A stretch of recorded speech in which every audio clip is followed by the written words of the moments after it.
welcome to the franchise. I'll be your host for this evening, Daniel Ehrenberg, and a hearty welcome to all listening out there in listener land, right? And over here with me, to my left, going around the table, here's Henry Papali, my wonderful co-host, a great, talented performer that also co-composed the wonderful theme song that you heard at the beginning of the episode. He loves that. He just loves that. He really does. That is me, Hobra Kai over here. Oh, it's good. That's right, everybody. Welcome to episode 272. Unless you're looking at iTunes, Spotify, or any of the other catchers, we're probably around 295 or 296. Well, that's because of bonus episodes. Yeah, which I still personally count, but officially. Oh, I had an idea for bonus episodes that I wanted to pitch to you, Henry. But how about after the episode? That would be great. Great. Okay. Yeah, sure. H-Dog, we come together today to discuss a franchise of my youth. And a franchise of mine. Yes. Yeah. It was bought and paid for by the great Mikey Graff. Love Mikey Graff. We had him on the show once. We did? I'm always saying that, and it's never right. It's the other Mikey we had. What are you talking about? Which other Mikey? Who did we have? I've done this before. The guy from Pittsburgh. What? Who are you talking about? Mikey D, we had a Mikey. No, we didn't. Calm down. We had a Mikey. This is frustrating me, Henry. Because you know who I'm thinking. No, I have no idea. I feel like you're having a stroke right now. No, well, that's possible. I can even picture his head. He's got a big bald head. He's really Alex funny. Kidwell? Maybe it's Alex Kidwell. From California. Yeah. All right, yeah. Forget it. Great. All right. Another barn burner to open the show, courtesy of Papali over there. But I do want to thank the great Mikey Graff, who is a part of the Franchise Fantasy Football League that Henry was too big a wimp to sign up for. And he was... Mikey is from Pittsburgh, though. Henry... Don't try to rescue yourself here by having any knowledge of anything. I do, because I remember Mikey said last time I went to Pittsburgh, he said, where am I from? Asked me a bunch of questions. Yeah, he's a Pittsburgh native. Yeah, I think that's right. So, hello there, Mike. Thanks for the pick, bro. For heaven's sake. This is embarrassing. Yins are great. Mikey is one of our top 5 listeners, I would say, without question. Yeah. And the other 4 still know who they are. I think they would still be aware. I don't think the rankings have shuffled that much. No, I agree with you. Okay. They are. Great. Yeah. All right. Well, today we're talking about the Karate Kid and the Karate Kid Part 2. They went with parts on the Karate Kid. I always admired that. Yeah, I like it. It's highfalutin. It's very epic. Yeah. It's very epic. Yes, they say part 2, and they even make it a little bit of a epic thing with the fade in of the Karate Kid part 2 in blood red writing. It's very dramatic. Pulled me in. Well, it's a saga. I think that's what they're trying to establish. Yeah, they established correctly. It works. Yeah, what an amazing saga. We have now, through 2 films, covered about 8 months of a 16-year-old kid's life. Dude, when I found out how old Macchio was, I looked halfway through the first movie. How old was he?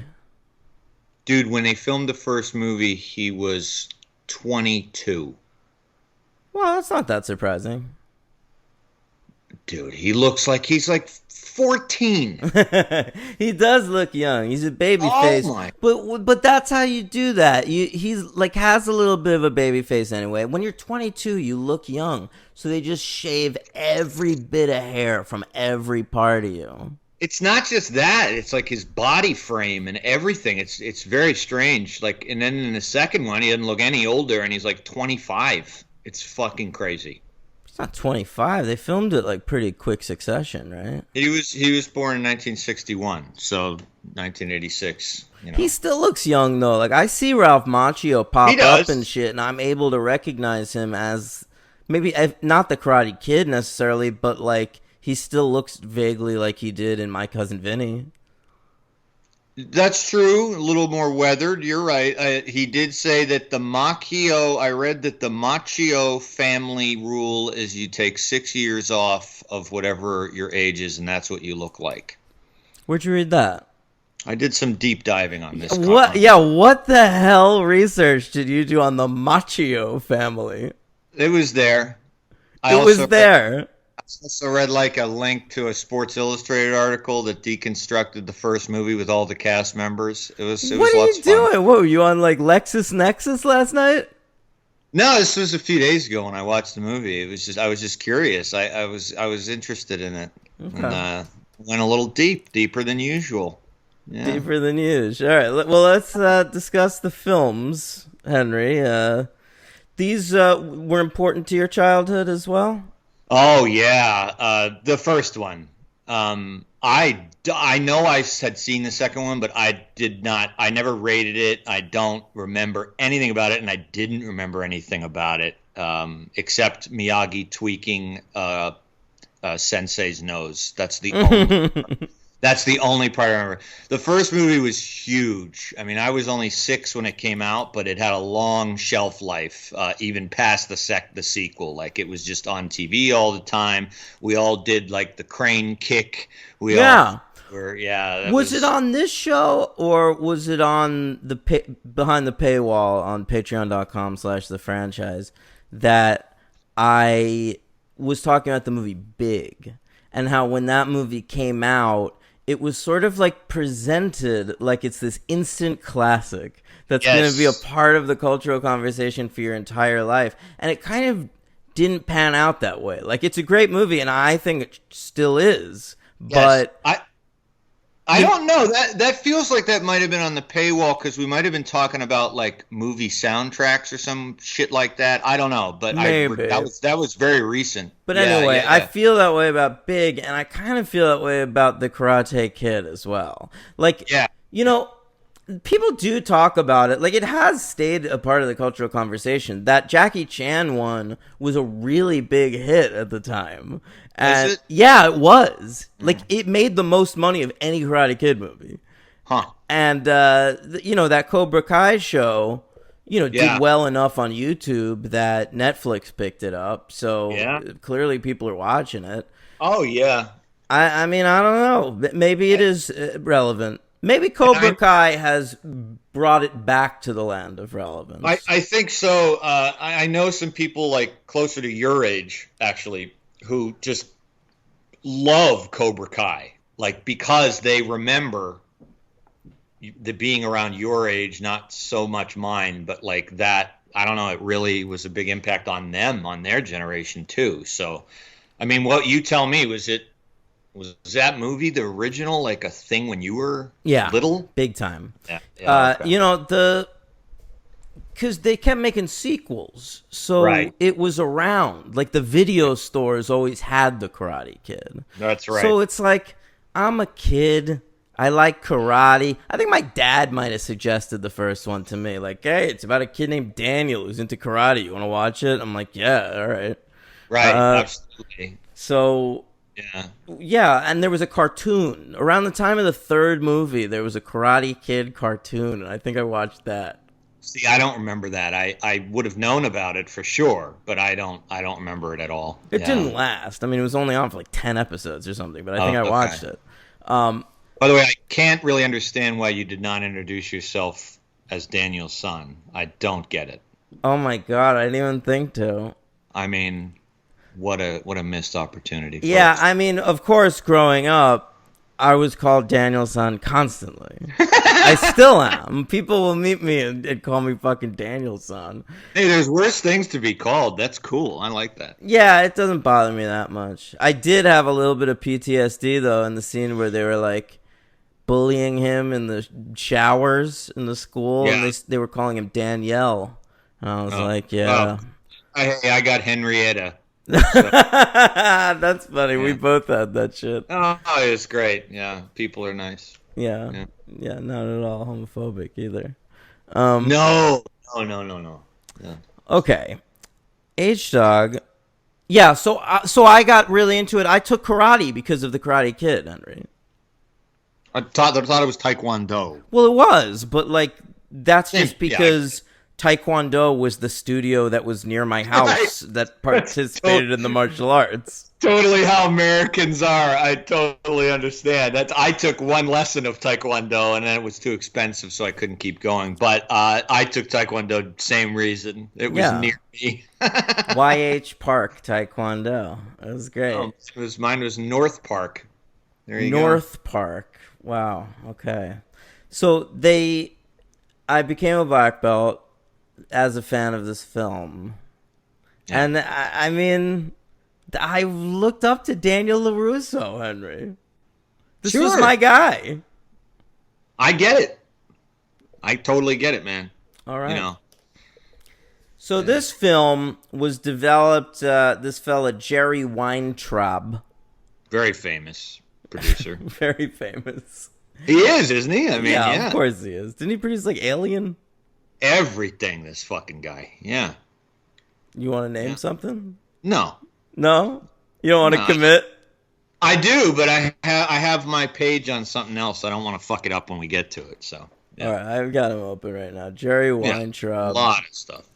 He, I'll tell you what, he produced all the greats. Nashville, Whoa. The Karate Kid, Vegas Vacation, Ocean's 11. There you go. Oh, he works with Soderbergh a little bit. I don't know. He's not as big as I thought, actually. Oh, I guess not. I thought you were right when you said Alien, but I guess not. Okay. Yeah. Anyway, who cares? Jerry Weintraub. He did produce this. So he Yeah. bought the rights to a newspaper article that was about, like, a kid getting hassled by, like, a dojo or something and using karate to defend himself. And so he knew, like, he put that out sort of on the open market to screenwriters. Like, if anyone wants to work on this, all right? Yeah. So then there was this fellow, Robert Mark Kamen, who was an up-and-comer, Henry. And, I mean, had he worked on anything? Yeah, he wrote fucking Taps. That's what he was known for. I like that movie. I know you don't. I don't. That movie sucks. Yeah, I like it. But, so he apparently did karate as a kid. Correct. All right? Yeah. So I don't have to tell you anything. It seems like you've done so much research on these movies. No. It's for the listeners, and you always tell me stuff I don't know, so continue. All right. I want to point out that every time I saw his name, all I picture is Michael Kamen in my head. Same. Saman. All right, You're the so best. thanks, brother. So Robert Mark Kamen wrote Taps, and then because he had done karate, was interested in this open call. He was like, I can basically do an autobiographical thing and, like, say it's based on this article, and they'll make my movie. Plus, he said he himself, right, trained under a guy named Miyagi. Yeah, his Right, sensei was Miyagi. Yeah. So he writes The Karate Kid. It gets made, and he's set for life. He never has to write anything ever again. Probably not. He wrote the sequels. He stuck around. He's one of those guys, all right? It's him. But then, you know, when the bloom was off the rose, he had to get back into it in the 90s. He wrote Lethal Weapon 3, Henry, which our least favorite Lethal Weapon. worst. Movie. Yeah. He wrote The Power of One, which is I remember that. Who's in that? Stephen Dorff? What's going on in that movie? That's a weird one. Yeah, that's got a weird cast. I remember that movie. Yeah. He wrote Gladiator, not the fucking Russell Crowe movie, the one with Cuba Gooding Jr. Remember that? No. He's like a boxer in the 90s or something? Yes. By the way, I'd like to point out that Dan said bloom is when the bloom was off the rose. You've been watching a lot of James Cagney movies? What's going on over there? I did watch Orson Welles' The Stranger a couple days ago. All right. The bloom was off the rose. Listen to this, though. He kind of gets his career back after a while. He wrote that Keanu Reeves Vineyard movie, A Walk in the Clouds. People like that movie. I kind of like that movie. I didn't see it. He wrote The Fifth Fucking Element, Henry. Wow. All right? I do not like that movie, but wow. And then he befriended Luc Besson, started working with that dude, wrote Kiss of the Dragon, that Jet Li Bridget Fonda movie, which is pretty fun. Never saw it. He wrote the Transporter movie. So the first of those made Transporter money. He wrote the first fucking Taken movie, Henry. Dude, this guy's a giant. He's got a very particular set of skills, and that particular set of skills is creating franchises. Dude, this guy's no joke. See, I didn't know any of that. Yeah. That's wow. So this guy is the real deal. Incredible stuff. So not that he ever has to work again, because he's making money from all those franchises, including the resurgence of Karate Kid with Cobra Kai, but he is still writing. He wrote that Colombiana with Zoe Saldana. Yeah. He wrote Angel Has Fallen, which is the third Has Fallen movie. Correct. All right? This guy works. This guy's no joke. This guy's no fucking joke. He's a franchise all-star as far as I'm concerned. He's a human If we're trying to put together like a Mount Rushmore of franchise screenwriter only, yeah, this guy might be on it. Oh, I think you're right. If we're just doing that, that's massive. That's a great list. What a list. Who else is on there? Is K-Dubs on there? Kevin Williamson from last week? Oh, he'd have to be, I'd suppose. I don't know. Sure. He's only created 2, right? True, but I mean, for just going by dollars and cents, I mean, yeah. Is James Cameron on this list? I guess so. For Terminator and... Well, you know what? Stallone's got to be I on there. refuse to acknowledge Avatar as a franchise until there's a second fucking movie. I agree. It's not a fucking franchise. Yeah. Fuck Come that. on. Wait, but Stallone didn't write First Blood, did he? He only wrote Rocky. That's a good point. That's a good point. I feel like he wrote the sequels to a lot of franchises. Yeah, he took the ideas of other Although people. I did read that they're making a new Expendables. Oh, that makes sense, yeah. I also read that he was annoyed at Karate Kid because he said they ripped him off for Rocky. Well, I mean, they did. Yeah, but whatever. I mean, to me, the Karate Kid is like a baby of 2 movies. Yeah. The Rocky, because of the director, who we'll get to, and I think Flashdance. Oh, that didn't occur to me. And how so? Don't you think like Flashdance was around this time? And Yeah. it was a massive hit. It might have been the #1 movie from like the year before this or something. Sure. And to me, like the structure of the Karate Kid is just like dude Flashdance. I haven't seen Flashdance in 30 years, dude. I could never comment on that, but I take your word for it. Yeah, that's Adrian Lyne, I believe, correct? It certainly is. Yeah, I believe his first movie. Did he A make great- anything before that? I thought he did. Foxes? Maybe Foxes? Yeah, that's right. A young Jody. Yeah. All right, let's talk about John G. Avildsen. We haven't talked about him in a while. Years. Yeah, we covered him for Rocky, which was an early coverage from us, I think. Yeah. And Something fast. and now he's back with his other franchise. So, I don't know. He was sort of a hack. at that point? Really? I think John Avildsen's kind of a hack, and he's gotten lucky with a few scripts. So yeah, like, but he knows what he's doing though. I mean, his direction is solid. I don't think it's like he doesn't have like some big style, but I mean, he knows where to put shots. He knows how to build tension. I think he's a agree, good but I'm director. just saying, like, I don't think he brings anything to the table. There's some directors that can make a weak script better. This guy can make a good script work. Okay. Yeah. I mean, yeah. So his first big movie's Rocky, really. He'd made like a bunch of movies before that, but nobody gives a shit about any of them. Right. Yeah. I mean, yeah, maybe yeah. somebody does. Let me know if there's one I should be watching. This movie, Joe, I guess I've heard of that. Oh yeah, I saw that. That's with Peter Boyle, right? Yeah, is that good? You'd like that movie. I remember seeing that as a teenager. That movie fucked me up.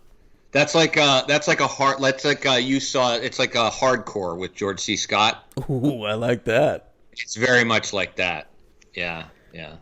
What's the tagline for hardcore? It's just like one line that George. I like porn. No, come on, you know what I'm talking about. I do, but I don't remember what it is. That's gonna drive me nuts. I gotta look it up. I'm sorry. No, it's quite all right. This is not interesting for anybody but me. Oh, it's just. Oh my God, that's my daughter. That's the tag. Yeah, it was worth it. Okay. Oh my God. Oh my God, that's my daughter. That'd never be in a title today. That'd be great if it was. Yeah. It's not. Yeah. Netflix. All right, so he follows up Rocky with this movie, Slow Dancing in the Big City. All right? Okay. It's literally about Paul Sorvino falling in love with a ballerina. And everybody was like, no, of course not. We are not interested. Paul Sorvino. Yeah. I'll tell you when I met him once No. at the store in Chelsea, and all he did was talk. I didn't really want to talk to him that much, to be honest, but all he did was talk to me about how acting is not really what he wants to do, and he's an opera singer, and he's great friends with Placido Domingo, and he's going to be starring in something at the Met. I swear to God, it's a true story. And I'm looking at this guy, and of course, not to talk. I know a lot about classical music. He's not a fucking singer. Anyway, and it was also totally at a nadir. I mean, this was like 2006. He was fucking hiring Paul Sorvino. So it was so embarrassing. He was a really nice guy, but it was like, dude. All rock stars want to be comedians. All comedians want to be rock stars. Yeah, he should have tried to be a rock star. He'd had better luck than trying to get into the opera biz. Oh, jeez, Henry. Knives Out. Or getting into the. I mean, you can't just fucking. He's like 70. I'm gonna be an opera singer. All right, so then Avildsen works with Marlon Brando on this movie, The Formula. That kind of got back his standing a little bit. But then he fucking tanked it again. He made Neighbors with John Belushi and Dan Aykroyd, which I kind of like, but is weird. Okay. And didn't do well. And then he made this movie, A Night in Heaven. Oh. Which is Christopher Atkins' erotic drama. It's like if you want to see the kid from the Blue Lagoon's dick again, you could check this movie out.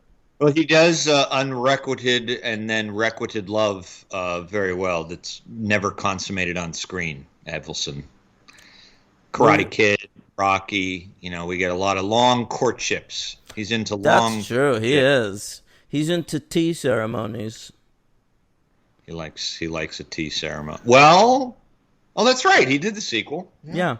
All right. So then he gets the Karate Kid. What luck! All right. So who could blame him for just remaking Rocky? It was his only success. Why not? Why not? All right. So he sticks around. He does Karate Kid 2. He learned his lesson when he left after Rocky 1. Yeah. And then he doesn't know what to do with his life, so he makes this movie Happy New Year with Peter Falk that tanks. And then he makes this movie For Keeps with Molly Ringwald that does, like, kind of okay. Remember that. And then the same year as Karate Kid 3, he makes Lean on Me with Morgan Freeman. Oh, that's a great movie. I saw that in the theaters. That's sort of like Rocky, but with a teacher. That's correct. Mm-hmm. And I actually knew that high school. It was in Patterson. Was it really that bad? Was there all that graffiti on the walls? Yeah, well, I knew a lot about it because of my dear departed aunt, who you knew very well. Of course. She's from Patterson, and she knew Joe Clark and knew that high school very well and worked. And so, yeah, I had like a little connection. I knew a lot of the people involved. Yeah, it was fucking bad. Damn. All right, so then he comes back for Rocky V, Henry. He does The Power of One, which we just talked about, that weird Steven Dorff thing in Africa. He does 8 Seconds, Henry, with Luke Perry on a horse, which I love. That is Rocky, but for bull riding. He's not on a horse. He's on a bull. I shouldn't have said that. And then he makes a Jean-Claude Van Damme movie that he takes his name off of. And that's it. He retires. You know, all told, he was a working director in Hollywood for a couple of decades there. Good for John G. Avildsen. Dude, I mean, he gave Rocky and the Karate Kid into the lexicon. He won Best Director for Rocky. Yeah, I mean, you know, everyone knows who he is, so he's remembered. He's a minor director, but he's remembered. Yeah, but he's remembered. Yeah. Yeah, absolutely. All right. This film was released June 22nd, 1984. It cost $8 million, and it ended up grossing $130.4 million. It was the number 5 movie of 1984 at the American box office, only behind number 4, Gremlins, number 3, Indiana Jones and the Temple of Doom, number 2, Ghostbusters, and number 1, Beverly Hills Cop. Wow. What a year. A major release. We've talked about 84 before. That was a hell of a powerhouse year. Yeah. In fact, let's talk about the awards of that year, specifically the Oscars. Oh, all right. We can do that. I never thought you'd ask. Here we go. Oscars, it's the red carpet, it's the red carpet and the gowns and the duchess. The Oscars, it's the big night for Hollywood, the red carpet and the golden man. Yeah, the stars were out, and Mr. Miyagi was nominated. Noriyuki, Pat Morita. I noticed the Noriyuki didn't show up until the second one. Yeah. Seems like he was Pat Morita, and then he was like, I would like to go by my actual name now that I'm an Academy Award nominated actor. I read a lot about him. Oh my God. Guy had a tough life, my friend. Yeah, you want to share? Dude was interned in a Japanese internment camp in this country during World War II. So that was one of those nice things we did. Just like Mr. Miyagi, the character. That's correct. But they made Mr. Miyagi like 7 or 8 years older than him, because in the movie he like fought in World War II for the Americans while his wife was in an internment camp, so that's nice. Yeah, but the character was written as a little bit older. Apparently, the studio went after Toshiro Mifune. Yeah, and he turned them down. Pat Morita was a second choice. The studio didn't quite see it because he was really only known at this point for fucking Happy Days. Yeah, he was like a Catskills comedian, literally. He used to, poor guy, used to go and like basically make himself the goofy Japanese guy. Yeah. I mean, that's what he was on Happy Days, and he's very funny on Happy Days, but that's what he's doing. Arnold. Yeah, Arnold. Yeah. Okay, go ahead. No. He was an interesting dude, and he just like tooled around for a long time. And he also had a lifelong addiction to alcohol, which I didn't know, and never overcame it and died. He died of alcohol issues? Well, I mean, it's one of those deaths where, like, he dies of, like, kidney failure, but yeah. then it's acknowledged that he never really conquered his issue, so... Yeah. Wow, Yeah, poor yeah. Noriyuki. Yeah, but Noriyuki, if I poor may. nice. Poor Rita. Poor Yuki Pat Poor Rita. Jesus. Yeah. But yeah, man, hey. A Okay. toast. So, All right. now he's in heaven. He can drink all he wants.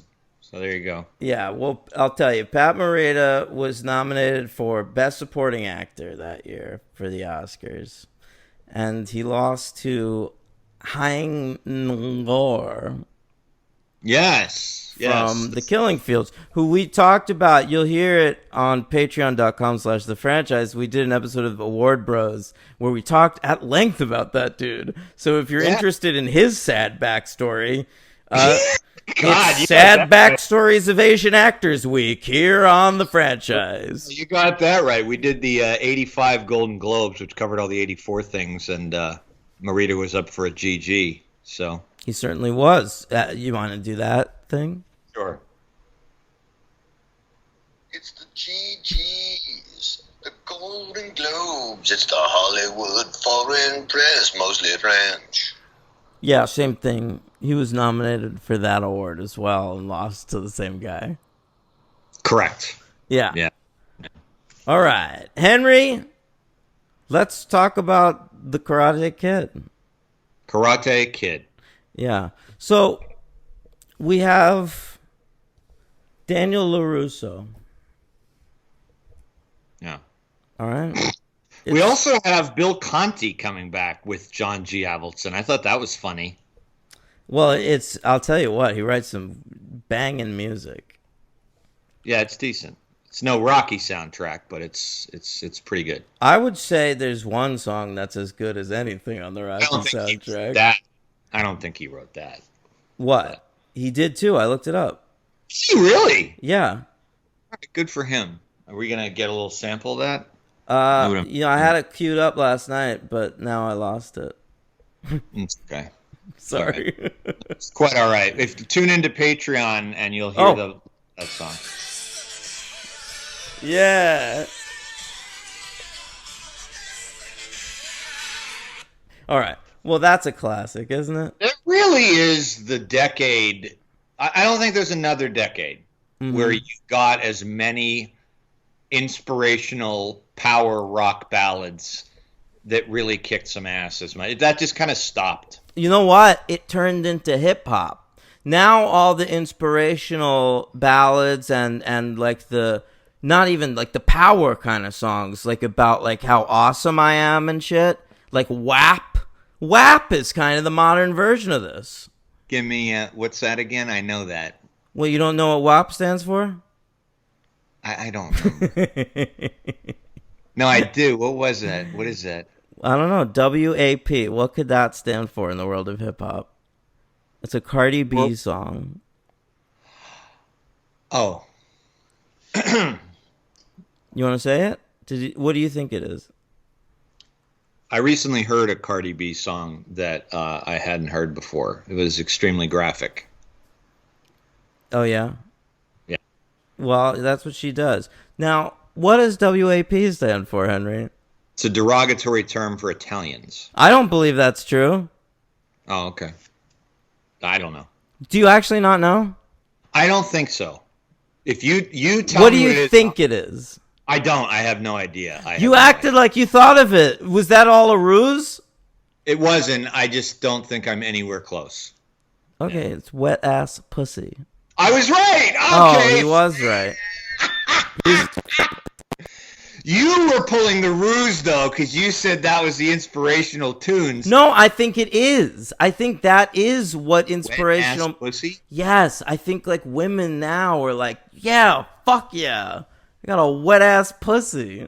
Boy, that is a strange parallel to make to the 80s power ballads of training. I think that is what it is now. All right. Maybe like, you're right. what would you hear now in like a training montage for a song like this? You know, like what did they play in Creed? That's what I'm It was hip hop. It was hip hop. Yeah, it wasn't that. But it was something like that. That ass pussy.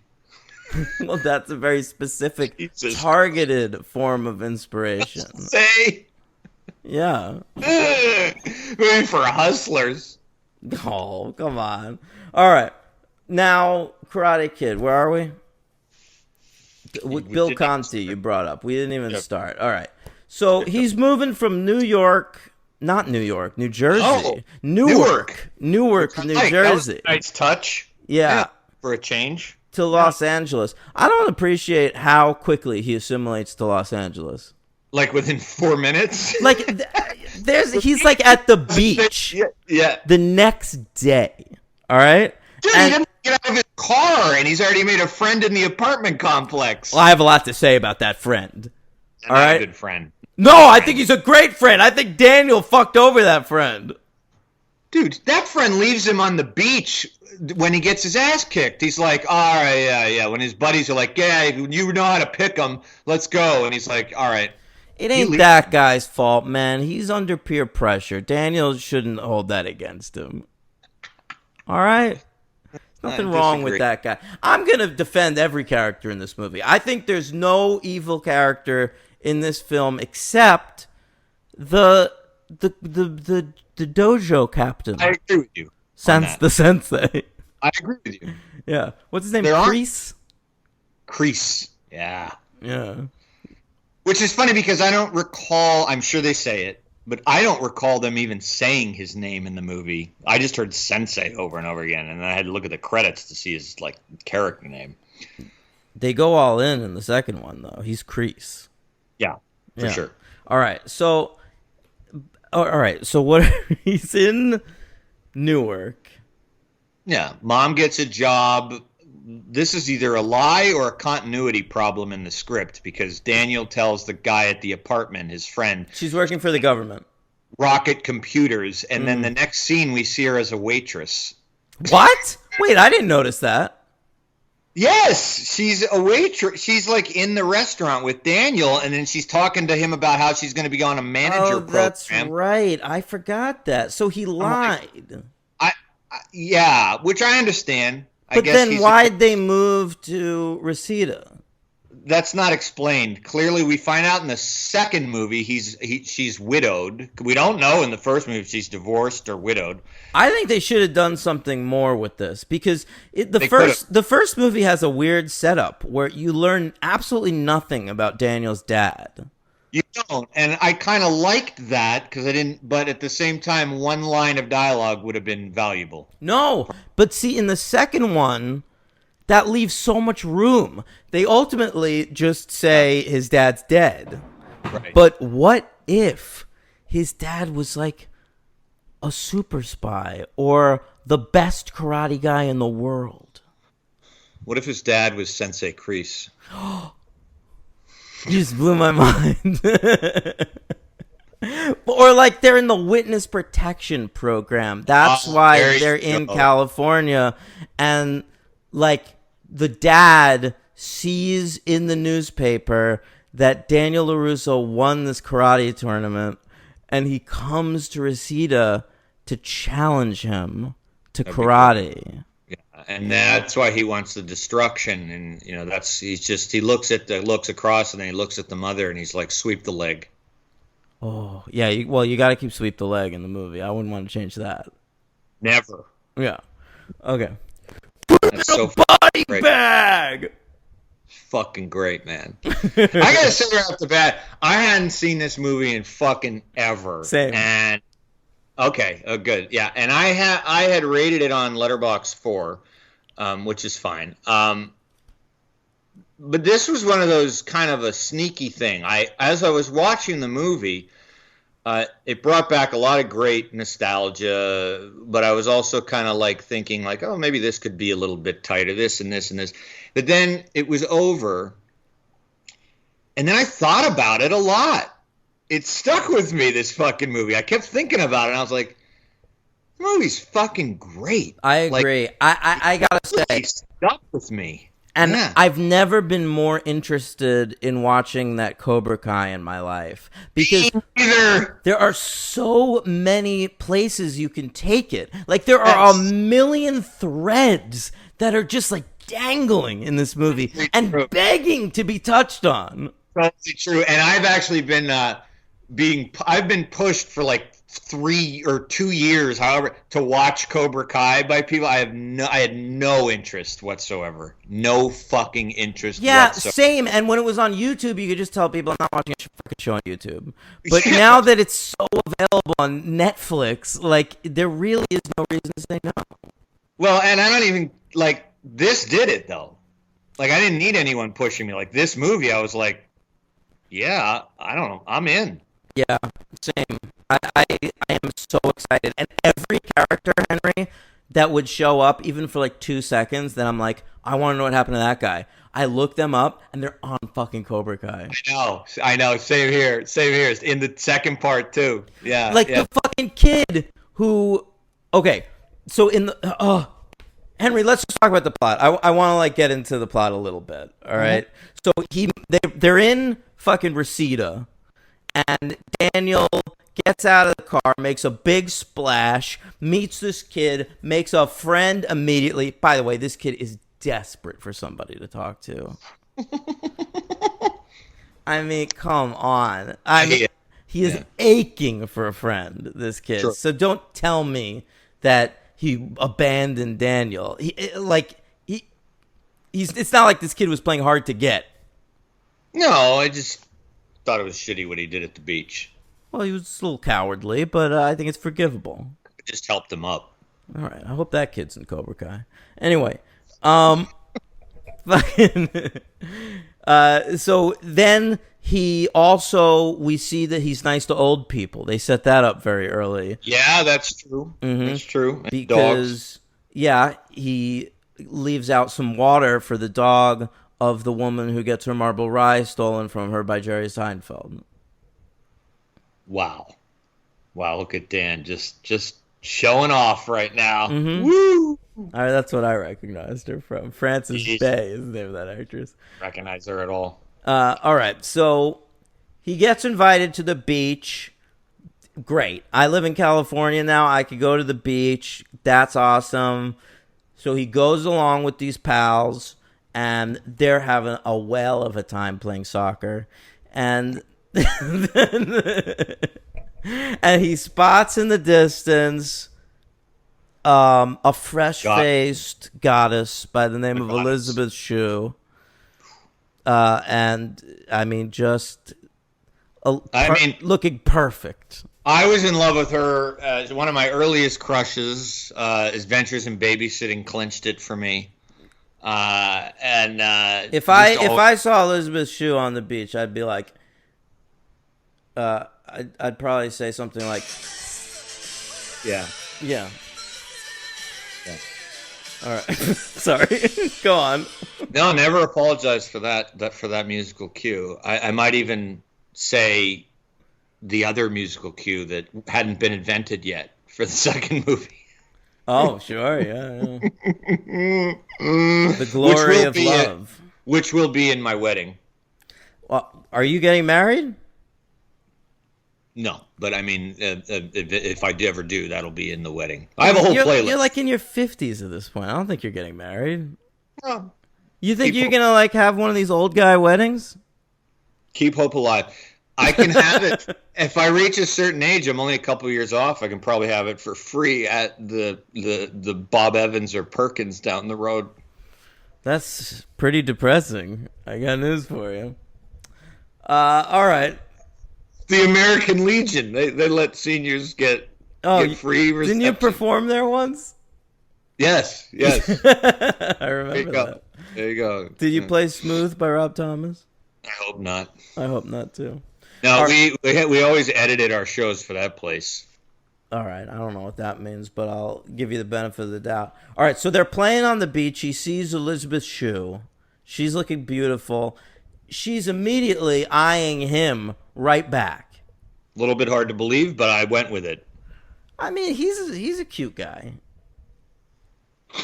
I mean, he looks like he could be her son, but I that's why I like the movie. I don't think that's true. Elizabeth Shue looks young in this movie. And she's 2 years younger than him. I like that in this movie. That's one of the best parts of this movie. is that like he is literally just a little shrimpy guy. I mean, he's the only time I found it tough to buy, the only time wasn't the love interest at all. Was that like in tournaments, it was difficult to buy that he could sustain that much punishment from these much bigger dudes. But he's got more heart than them. That's right. The difference. Heart and karate is in here, head, in here, heart. Right. And not here, though, your gut. Dan pointed to all three parts of the body for that. Yeah. For our audio listeners. Yeah, so he gets beat up at the beach. Johnny Lawrence shows up. Is that his name? Yes. Yeah. It's William Zabka, one of my favorite actors of all time. We've covered him before. He's the love interest to the sister in European Vacation, the dicky boyfriend back home, who I gave, I believe, my MVP to in that movie. Fucking right. Jeez, that was just last December, but I knew we had covered him. I did not remember. And he was in that then after this. Yeah. Well, he got a lot of work after this movie. I mean, let's go through it a little bit. I actually covered him on the show in another movie, in a TV show, actually, that I didn't force you to watch. He plays the Equalizer's son in the pilot episode of the TV The Equalizer. Well, I should have watched that. That wasn't a matter of you forcing me. I just didn't. I don't know if I couldn't find it or whatever the fuck it was. Yeah, that's cool. Yeah. So after Karate Kid, he played a bully in a lot of shit. He's in Just One of the Guys, one of the great movies of all time with one of the great boob reveals ever. European Vacation, a classic. Back to School. He's a dick in that. All right? And then he's the Equalizer kid. And then, like, he went to college and his career kind of died out. And now, God bless him, he came back on a wave of nostalgia. He's in Tub Time Machine playing like a bully, like an old William Zabka-ish character. I still never saw a Hot Tub Time Machine. Oh, it's fun. We should do it for the show. Yeah. And then he plays himself in How I Met Your Mother, like a version of himself. Okay. Yeah. Because the Neil Patrick Harris character is established as a big fan of the movies. And now he's like the main guy on this Cobra Kai. Yeah, and even from the trailer in Cobra Kai, he looks like he's very, very good. Like, funny, and I don't know if you watched the trailer for it or... Well, I've seen him in Hot Tub Time Machine and How I Met Your Mother. So I know that, like, he was always good. He can act. And he's kept himself in good shape. He's aged all right. Yeah, good for William Zabka. God bless him. Good for him. An incredible bully. Probably the number one bully of the 80s. I mean, he is he really is. And one of we keep straying from the plot.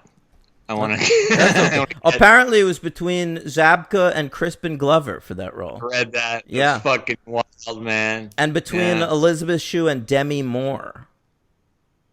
I actually could see Demi Moore in that role at that age. St. Elmo's fired down Demi Moore, but Elizabeth Shue is hard to beat. Yeah, Demi Moore would have been good then, but I saw that Elizabeth Shue is in fucking Cobra Kai for a few episodes, and didn't see that. Yeah, and I couldn't see Demi Moore doing something like that. No, good point. There were also weren't there 1,000 other people who were tested for Daniel? I didn't even write them down. Yeah, it's like everyone that was famous at the time. Tested C. Thomas Howell and Charlie Sheen and whatever. Check it out, people. Read the Wikipedia page is pretty good on this. Pretty thorough. Yeah. I mean, it's a big movie.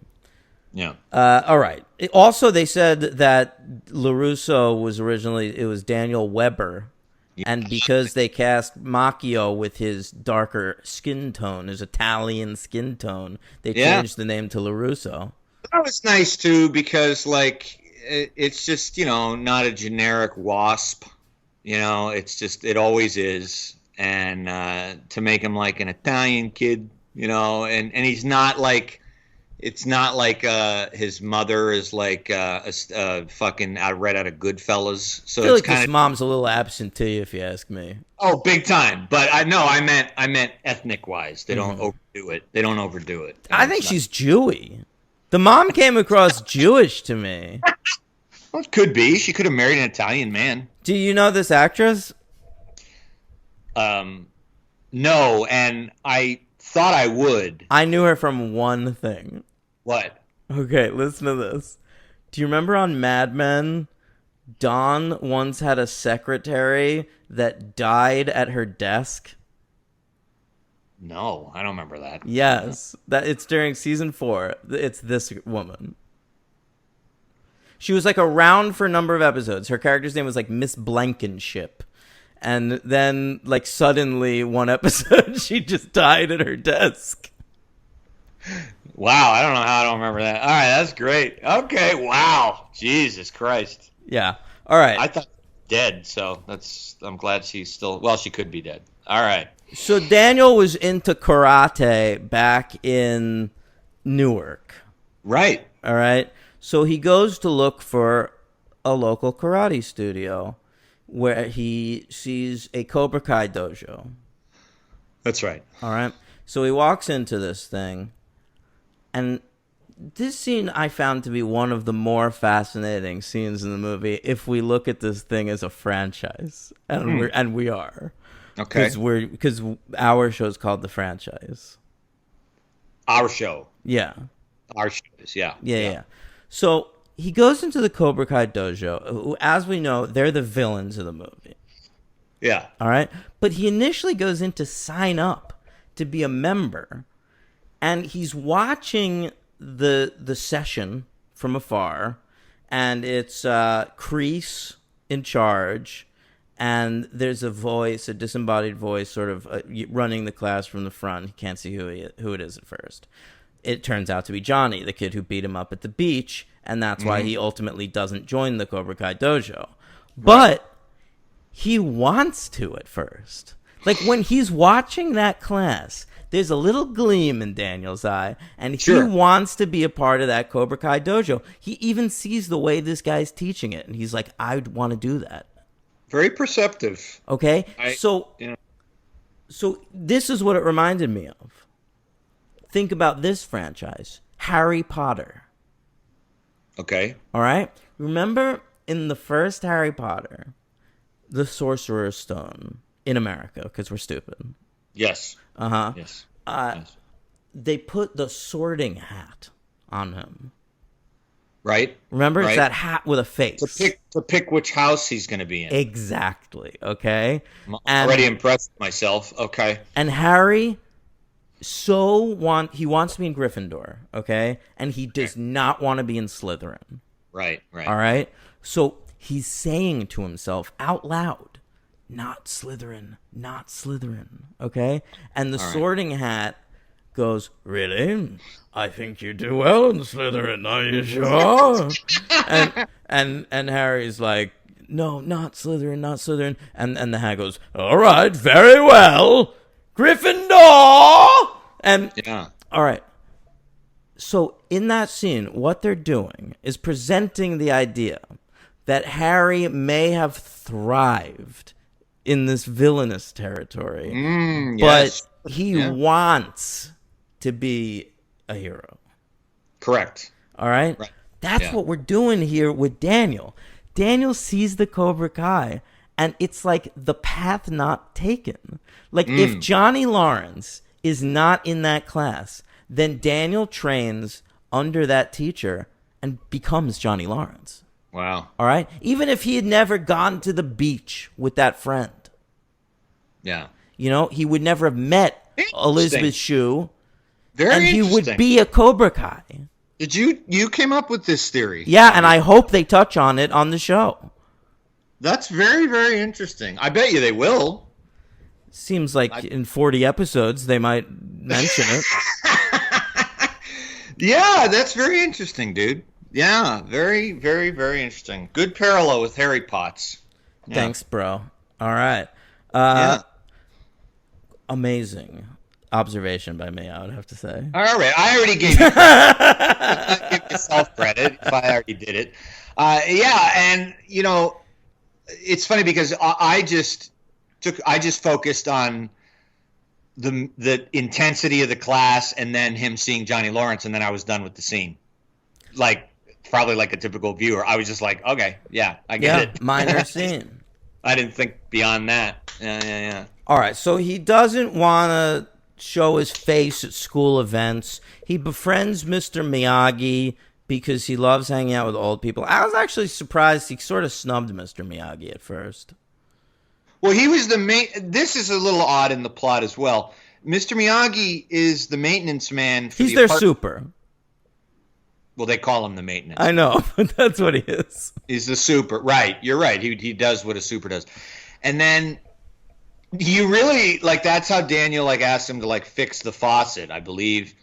And then they sort of cultivate this little friendship in the apartment, like, maintenance, the super's office. Yeah, his little maintenance shack.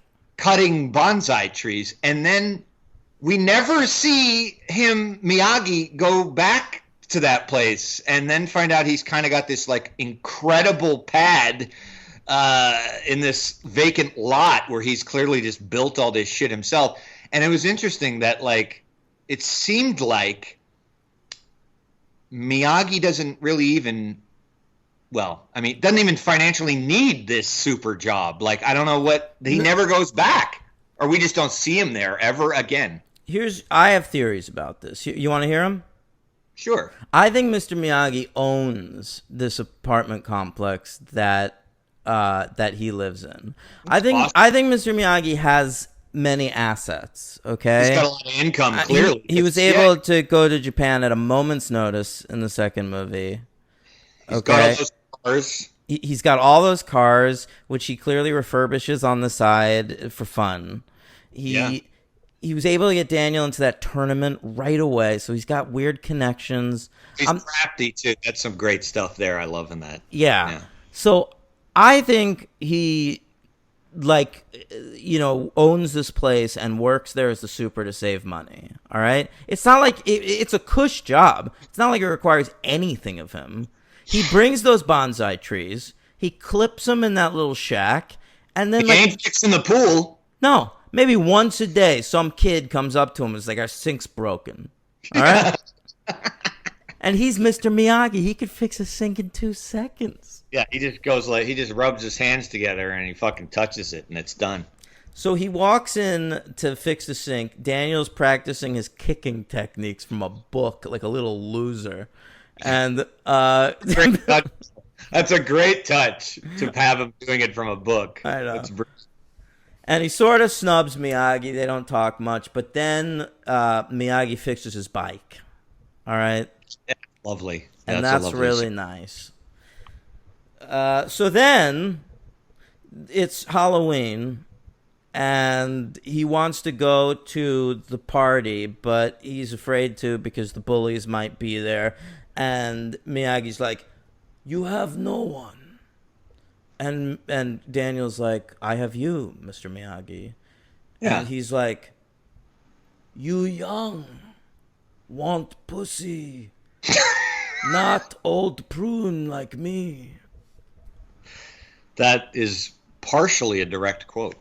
Some of that line is accurate. What do you say? You want a flower, not a prune or something?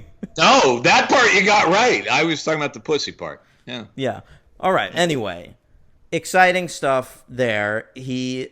Miyagi bungs him up a little costume. Yeah, it was cute. And we should point out that it seems the only reason Daniel is getting bullied is because he is talking to the ex-girlfriend of Johnny. Yeah, of course. And that's the only reason. And then also he's like good at soccer. But I think the main reason is it's Elizabeth Shue.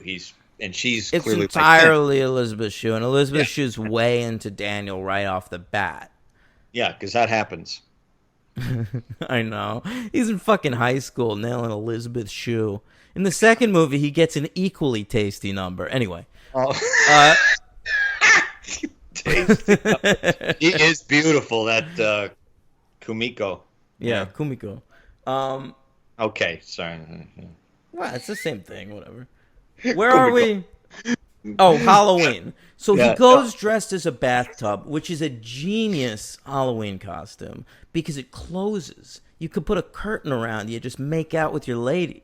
Yeah, he's a walking shower. It's brilliant. Like, An if you're invention- looking for an Does he don't- empty room at the party to get laid and you can't find one, no problem. Just find a corner, close that curtain. Yeah, I thought of that too. How Right? sad. Yeah. All right, but he doesn't do that because he's so obsessed with these fucking bullies.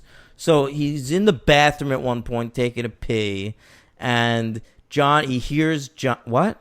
No, he follows Johnny into the bat. He knows Johnny's. Oh no, you're Oh. absolutely right. Sorry. No, Oh, I am right. All right, I fucked up. he hears Johnny in the stall taking a shit or something. He's rolling a joint. Oh, right, and looking spooky. I gotta say, even when I was a kid, these Halloween costumes, the Cobra Kai, they're all dressed like skeletons, and Me it is too. scary. Yeah, me too, man. That always freaked me out as a kid too. They were like the real deal bullies. They scared me. Yeah. They look good, those costumes too. Yeah, they do. Yeah, they do. Like they are scary. Like a bunch of fucking bullies running around like that, and you're a skinny little kid, helpless. They look Yeah. like they'd be a gang in like a Tim Burton Batman movie. Yeah, but they're scarier than anything in Tim Burton. Shut the fuck up. All right. Yeah, he's definitely scarier than those handmade Joker shirts that he gave his gang. Remember they all had like a little sewn in picture of the Joker on them? No, the first movie they are scary. It's the Shut the second fuck one. up. All right, listen. Listen, Henry. He listening. escapes the gang. Mr. Miyagi beats them all up. It's amazing. Great fucking scene. Yeah. Yeah. It kicks ass when he jumps from that fucking post and See, that's what I'm talking about the direction, though. Like, that's a cool touch because you get to see it again in the second movie when we get. previously on The Karate Kid. Yeah, like, the way it's shot is like, you don't see him approaching, you don't see him looking at the situation. All of a sudden, you just see, literally, it's like a shot looking up from the ground, and you just see this, like, man Batmaning over the fence. Yeah. It's sort of like a Very- horror shot. Yeah, and it's all at night. And I didn't remember that. I didn't remember that that's like when he saves him, and that was great. That was very cool. So then it's karate time. Daniel is ready to learn from his new sensei, Mr. Miyagi. And Mr. Miyagi is going to share his ancient karate secrets with Daniel from his village in Okinawa.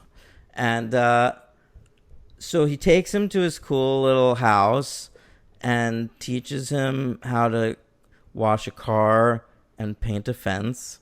And Daniel's like, this is bullshit. Those Yeah. rules. I mean, everyone knows this. I'm explaining this. It doesn't matter because I knew that that's what was going on, but the moment of another great, I mean, the scene when it's revealed what's happening is just fucking brilliant. It's so original. It's so original. I've never seen anything like that. My dad loves this too. But it's great, right? I mean, you've never seen anything like that. Like if you were, you know, I mean, I saw this when I was 5, so I can't really speak to that. No. Of course, I really can't either. But in that way. But I just mean, looking even at it now, like a setup of you doing menial chores, that's been done in movies where you're just learning like perseverance and discipline and mental Stamina.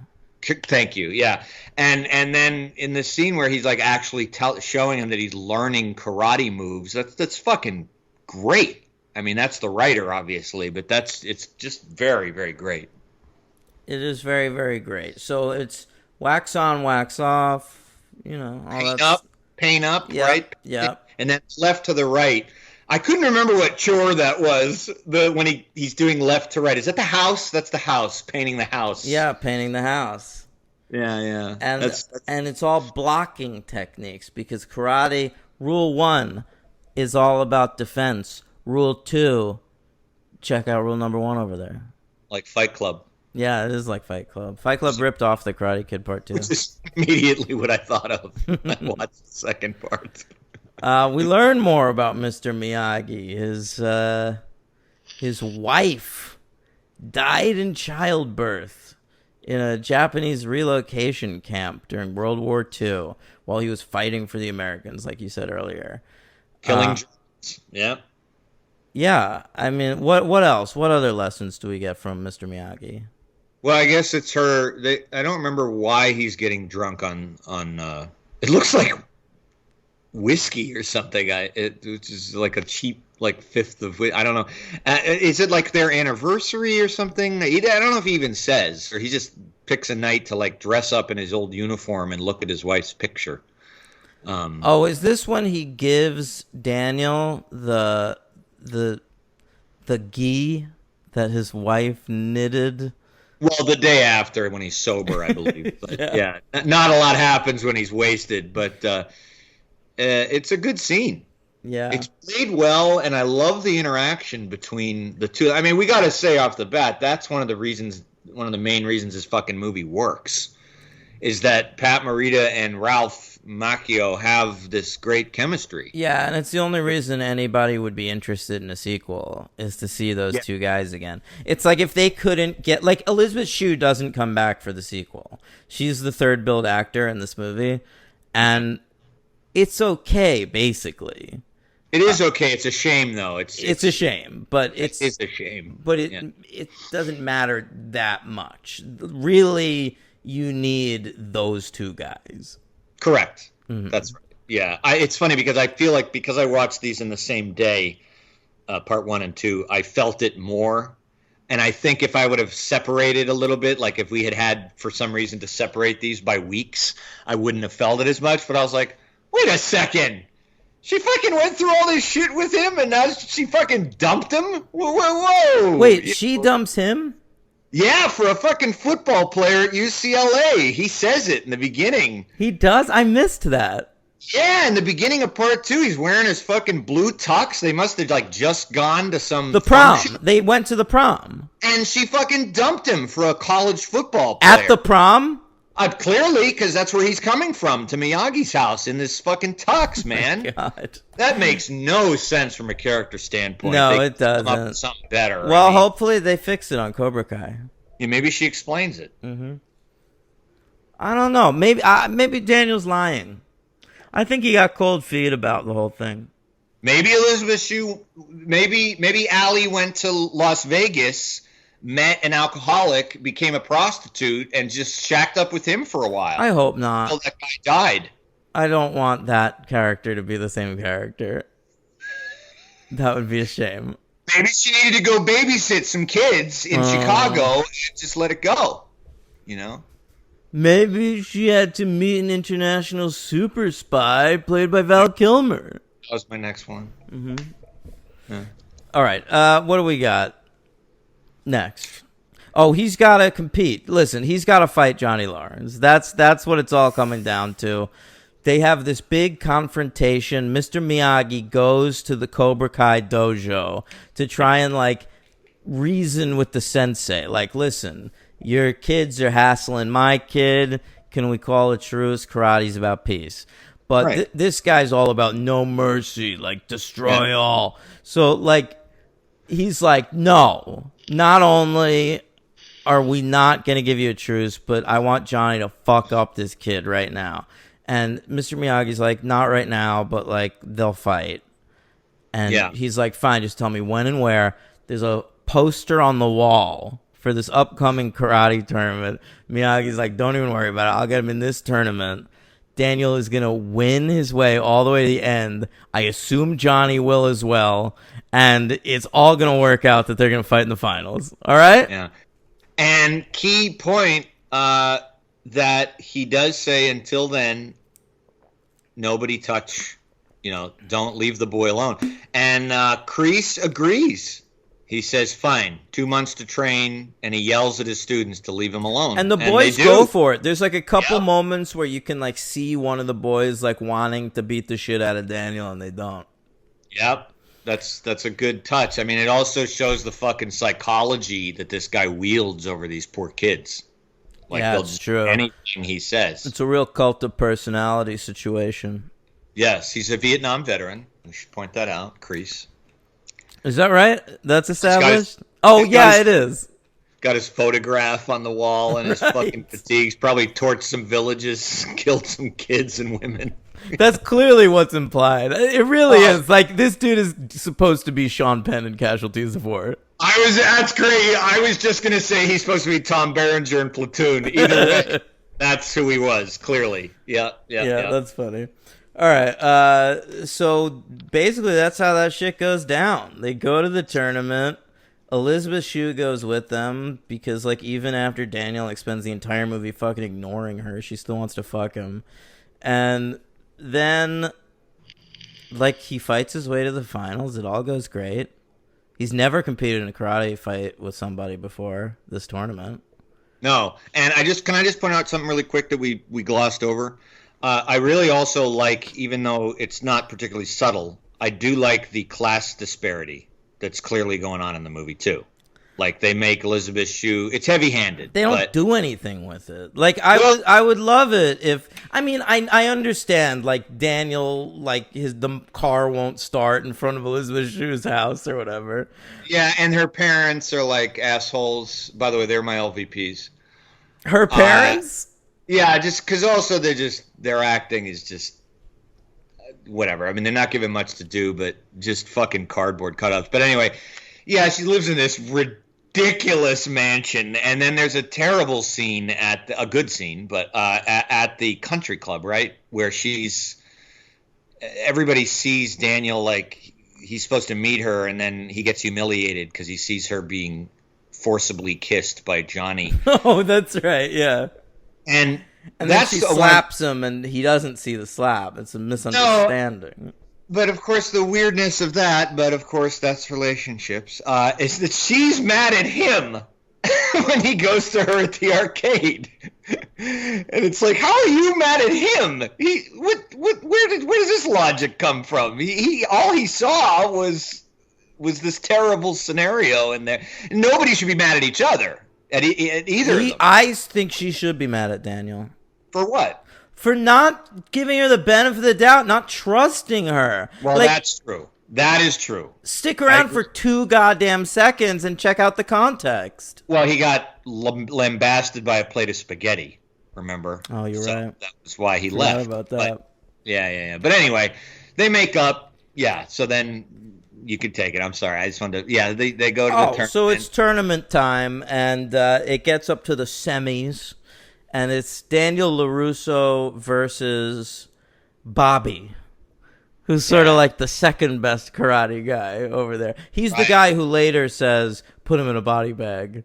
Classic line. Yeah, but most of those guys on the team, which is nice, have consciences. And most of them have personalities, and most of them, all of them actually, including Johnny, they want to beat Daniel fair and square. Like, they think they're better at karate than him.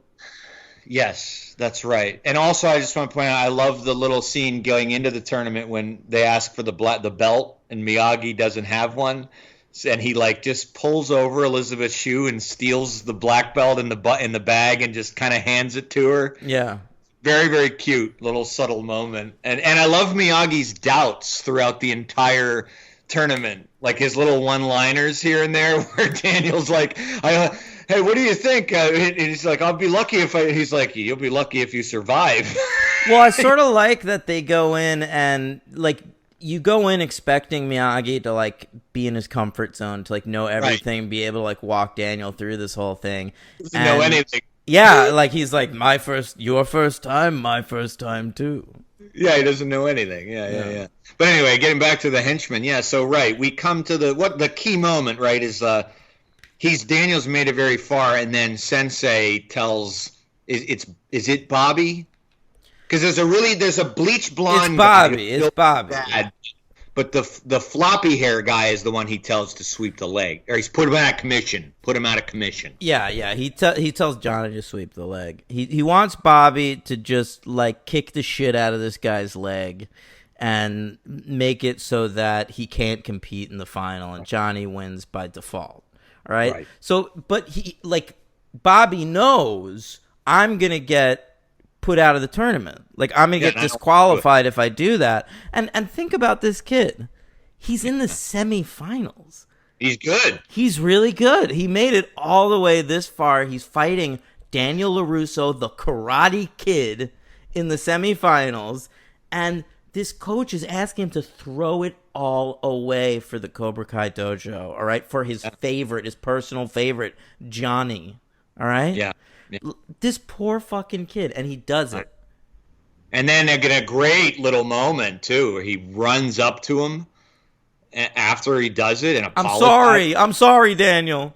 That was great. Yeah. Like, I love that. Chills.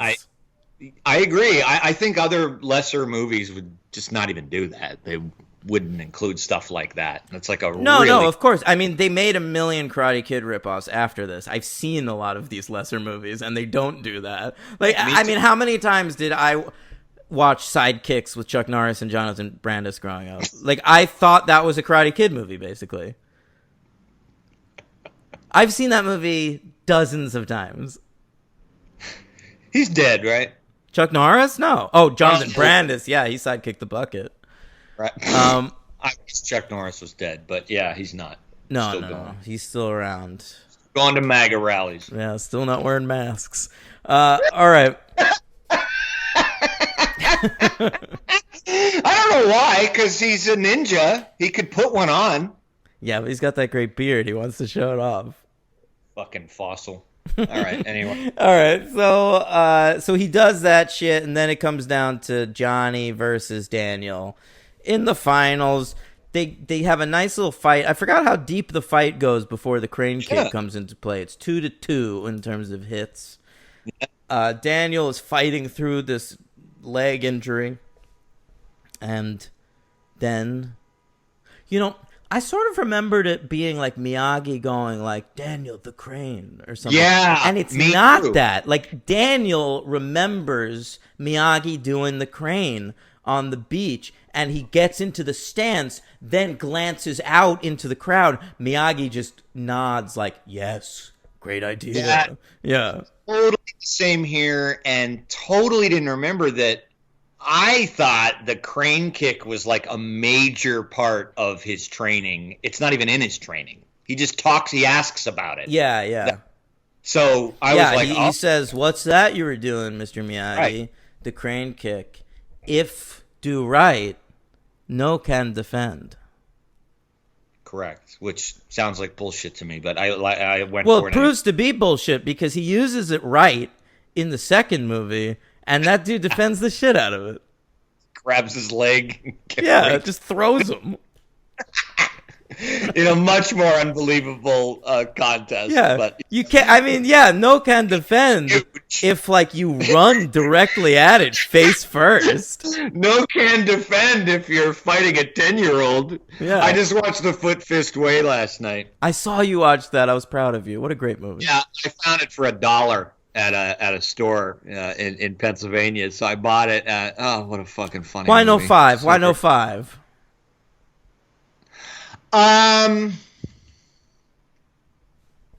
Not, a little bit like Tropic Thunder, which I'd rewatched. Not quite constantly as funny as I thought it was. Still brilliant. Dan just got a cramp. Ooh, my knee's hurting like Daniel LaRusso over here. Yeah, that's all. Just not quite as fucking funny as I remembered it being, but it's still great. Still great. Well, what do you give this movie? Oh, we're done? Well, I mean, so he wins. Sweep the leg. Johnny doesn't want to do it. His reaction is fucking fantastic. It's a zoom up. Zabka in that scene is great. Like, that's a good performance. He doesn't say anything. It's all in his eyes. Yeah. It zooms in on his face, and he's just desperation in this poor kid's face. He's like, "Are you kidding me?" And he does it, but it doesn't matter. Daniel keeps fighting, does the crane kick, movie over, credits, Miyagi smiles. Miyagi does smile. Okay. What'd you ask me? Well, what's the movie? I mean, do you think this movie is a 1, a 2, a 3, a 4, or...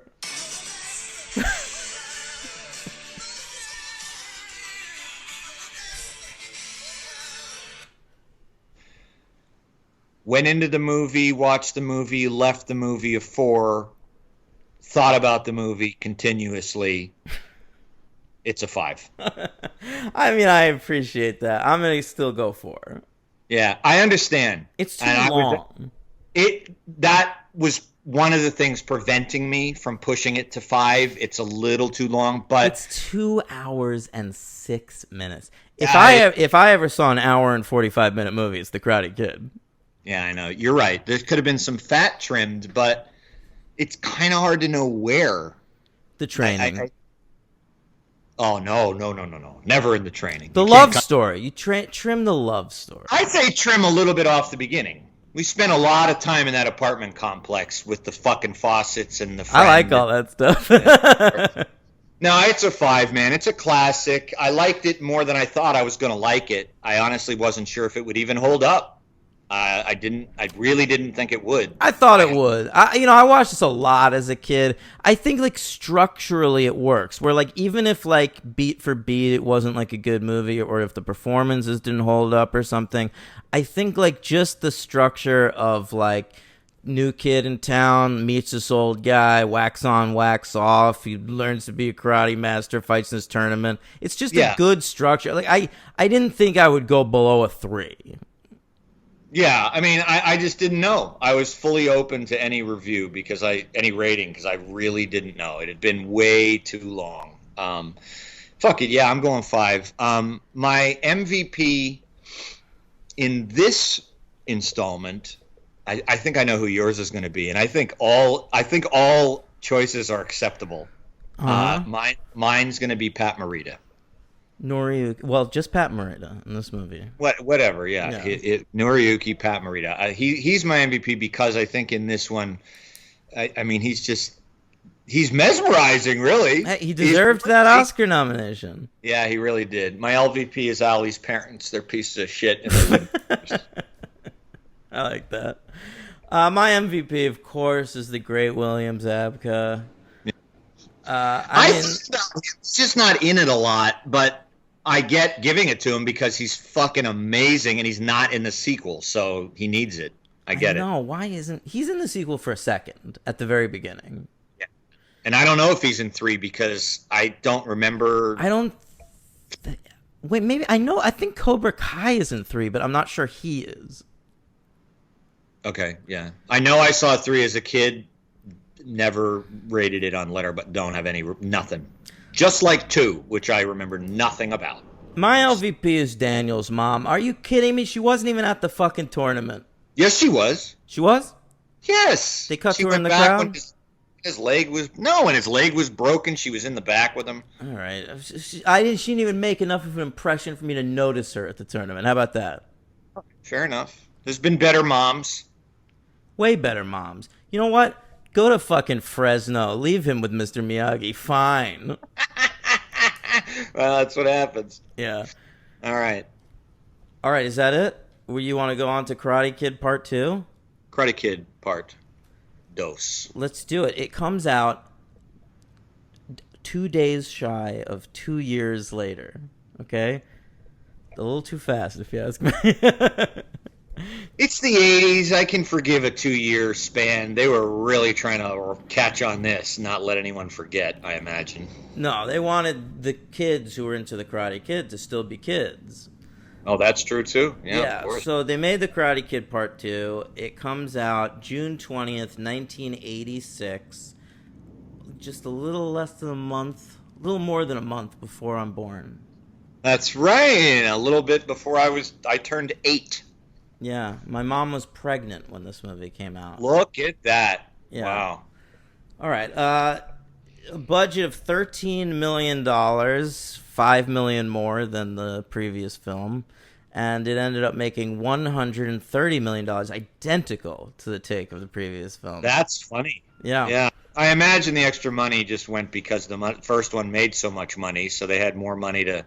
I don't think they shot in Japan, but they shot obviously maybe Hawaii. I can't remember. So they had money for planes. Yeah, they probably gave Macchio and Marita a raise. Little raise going on there. Yeah, yeah. All right. Nominated for an Oscar and a Golden Globe, just like the previous film. Oh, right. I think I knew why. Oscars, it's the red carpet, it's the red carpet and the gowns and the duchess. The Oscars, it's the big night for Hollywood, the red carpet and the gold. But I don't just fast forward that segment if you can. Look, it's beautiful. What a beautiful That song. song is great, man. Yeah. I don't care. I know it's an 80s romantic ballad. When I was a kid, I loved that song too. I haven't heard it in fucking 25, 30 years. That song's great. Am I wrong? No, it's great. Henry was talking it up. I was too. Henry was talking it up last night when we were recording some Patreon shows. And then I watched the movie when we got off the line. Yeah. How'd that hit you? It hit me hard. Like, that song is gorgeous, and I was moved by it and inspired. Did you forget that was the tune in it? Yeah, absolutely. So did I. Absolutely. Yeah. I didn't remember anything after the first movie, really. I remembered the second. I watched all of them a lot. I didn't. Yeah. So, like, the second one was my least favorite as a kid because it's so much about Mr. Miyagi, and I wanted it to be about the kids. Of course. But, like, that's all I remembered was they go to Japan and it deals with Miyagi's past. Like, that was my takeaway. I did not remember The Beautiful Glory of Love by Peter Cetera. That fucking song, man. Dan sent me a very moving, beautiful video last night of himself listening to that song. Mm-hmm. It was great stuff. Yeah. And that song's no joke, man. Yeah. Now you understand? That's going to be at my wedding reception. So I gotta say, Oscars, Golden Globes, Best Song, and it lost to the same song, both awards shows. Because look at this, Karate Kid Part 2 was the number 4 movie of 1986. Number 5 was Star Trek 4. Number 3 was Platoon. Number 2 was Crocodile Dundee. And of course, number 1 was Top Gun. Oh, wow. Holy shit. Yeah. Not as good. You don't think this is as good? No, but it's still great. It's tough. It's tough. Which is better? I like Glory of Love better. Okay. I think it's close. I might go Glory of Love as well, but it's close. I also thought of the great song from The Only Good Part of Mannequin. That great song. Remember that one? No. By Starship. Oh, I kind of remember there being a Starship song. Oh, it's huge. It's like a big, big hit. Fuck, I had it in my head before we recorded because I wanted to remember, but now I got all that music in there. I'll think of it. All right. So anyway, that's the awards. Take My Breath Away by Top Gun. That's the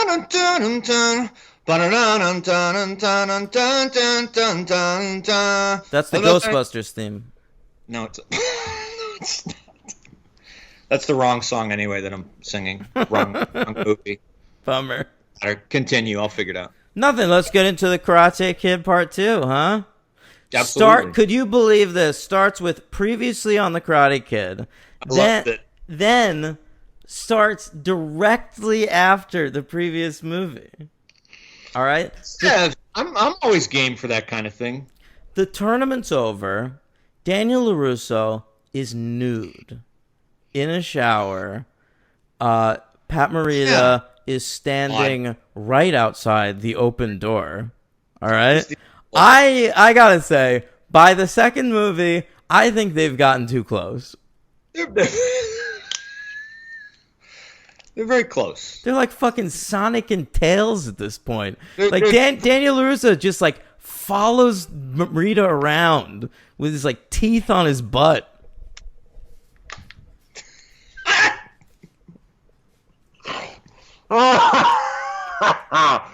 By the way, that song is Nothing's Gonna Stop Us Now.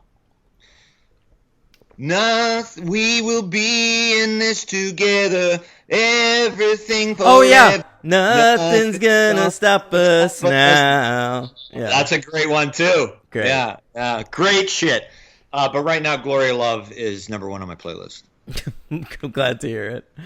All right, so they're showering together at this point, and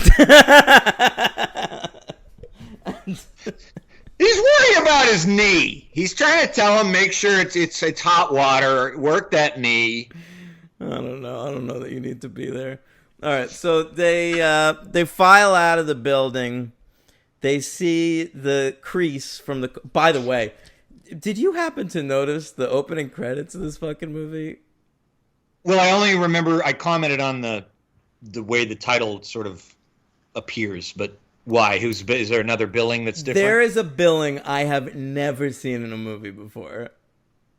Oh. It blew my mind, and especially as like the franchise, like you'd expect us to have seen everything. We've been through the ringer with this shit. Oh, we really have been through the ringer. Maybe I didn't notice, or maybe I did. Go ahead.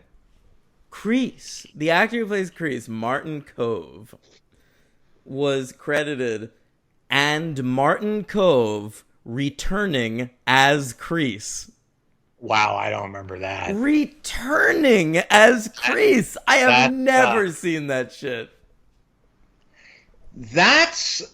You know what's weird about that? Among many levels, there's things that are odd about that, but the most weird is that's like B movie stuff. That's like straight to video type stuff to like reassure people that like, oh, don't worry, fucking Bill Paxton is in this one. He's gonna show up for one scene later.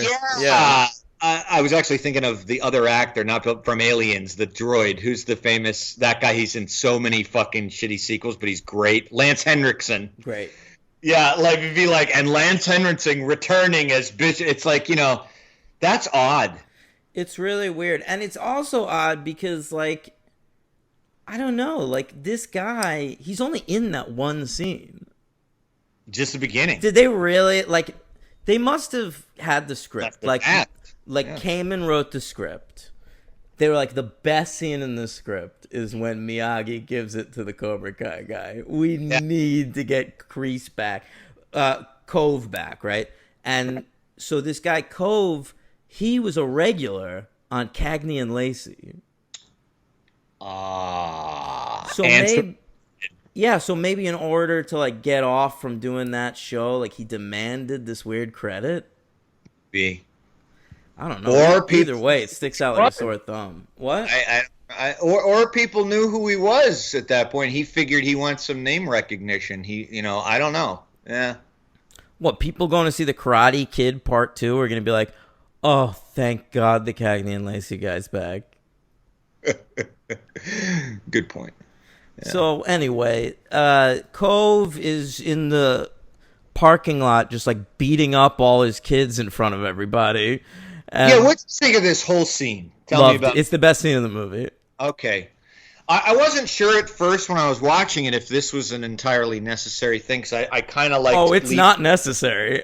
No, because I liked leaving the first movie without knowing what, kind of... It's a little mystery, but this is very, very hammered in, but it's still very good. Like, and Miyagi just not fighting him, but avoiding his punches. Oh my God, he avoids his punches. Both of his hands go through the windows of cars and get bloodied up to shit.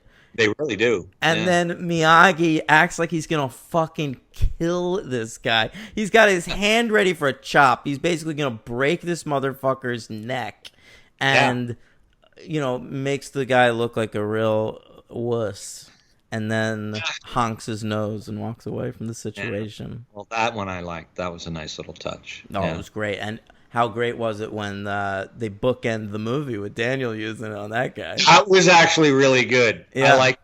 I like that. I went into this not knowing what I was in for, man, because I'm all into the Karate Kid saga now, though. I want to know all the deep crevasses of every character. So why? So, but I just had no idea of the quality or what I was into because I didn't see 2 and 3. I haven't seen 2 and 3 since they came out, so I had no idea. But yeah, so that was a surprise to bring all those guys back, and then they all kind of take Miyagi's side and just leave that guy in humiliation. Yeah, it's great. And then they take off and exit the movie. Stage left.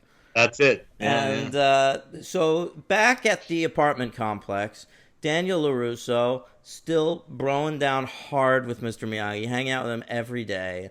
No interest in any flowers, just wants to hang out with his prune. And yeah, he goes to the prom again. I guess Elizabeth Shue dumps him there because she didn't want to come back for this movie. Horrible. So then Mr. Miyagi gets a letter in the mail. Okay? It's a letter to tell him that his father is dead. Daniel's reaction is, I didn't even know you had a dad. He's alive? And the mailman's reaction is, I love your place. You think I could come here and show it to my wife sometime?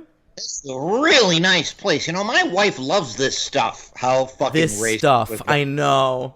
That was fucking great. Oh, I love we the skipped audience the most racist line in the movie. Oh yeah, in the opening scene. Yeah. Fucking It's unbecoming of the sensei. That was very unbecoming. However, he was in Vietnam, so I'm sure he talked like that. But he's a dojo master. Shouldn't he respect Japanese culture? Apparently not. He says, beat it, slope. It's unbelievable, yeah. But Crazy. I think one of the things that's nice about the movie, though, and of course, I'm not, in case listeners don't know, I'm not Japanese. So I can't speak to that. But it seems to me, though, that the movie in general, both movies, but mainly the first one, really does, they don't make him a cartoon. The first one doesn't. Correct. The second movie gets all up its own ass with Japanese codes of honor, Correct. which is the only thing that any American writer knows about Japanese people is that they have codes of honor that they are really serious about. And so, this is every X-Men comic in the 80s. It's just Chris Claremont banging on about Wolverine's feudal code of honor.